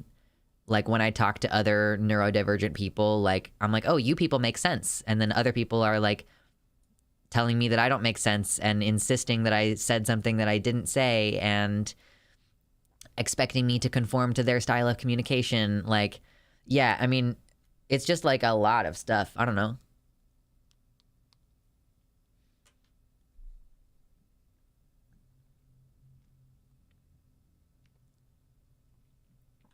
I don't even know. I was thinking about this. I was like, is it even possible for autistic people to go down the alt-right pipeline? It just seems like something that autistic people wouldn't do. I'm sure it has to have happened. Like, autism doesn't insulate you from being stupid and from being hateful, but it just seems to me like our sense of justice would lend itself to there being not very many autistic people in the alt-right. I don't know, though. And I'm not, just to be clear, anyone in the chat, like, I'm not saying that I'm, like, superior in any way for having not gone down the alt-right rabbit hole. I don't think that I'm morally lucky, because I do think that I grew up around just as much racism as a lot of other white people did, and I still, like, I was never, like, actually racist. Like, I was friends with black people.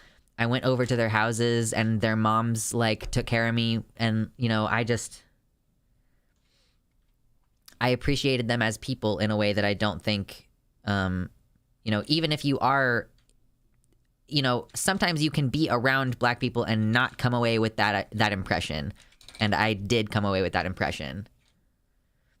Like, race, like, it's like the idea of your, you know, if you're a white person who owns a black person back in the day, you know, that mama, like that slave that you own who is a mother who has breastfed you and her children, like, she might treat you nicely and take care of you in that way that mothers do. And then you could still end up turning around and, like, owning her and betraying that trust and, like, treating her badly and, like, beating her and things. Like, I don't know.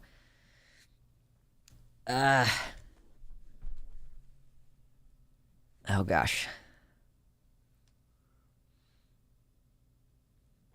I wouldn't say I went down the alt-right pipeline. I was abused by and became emotionally dependent upon some fascists circa 2015 when Gamergate happened.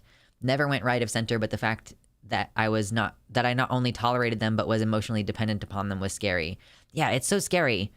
Like, when you realize how, like, vulnerable you used to be. Or even how vulnerable you still are. Oh my god, excuse me. I'm so burpy tonight. Superior autistic Lux. Incels are frequently neurodivergent.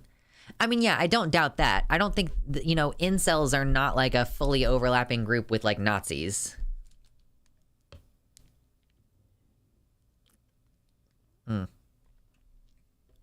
Okay, y'all. I'm ready for dinner. I have enjoyed hanging out with you. And Sunday is going to be my official birthday stream. We may or may not talk about anything serious. I haven't decided. We'll see how things go. But I will be seeing you all on Sunday at noon Central Time, as per usual. Me and the Seraphim will probably be there hanging out together. Be not afraid. All right. Thanks for hanging out. You're wonderful. And I'll see you later.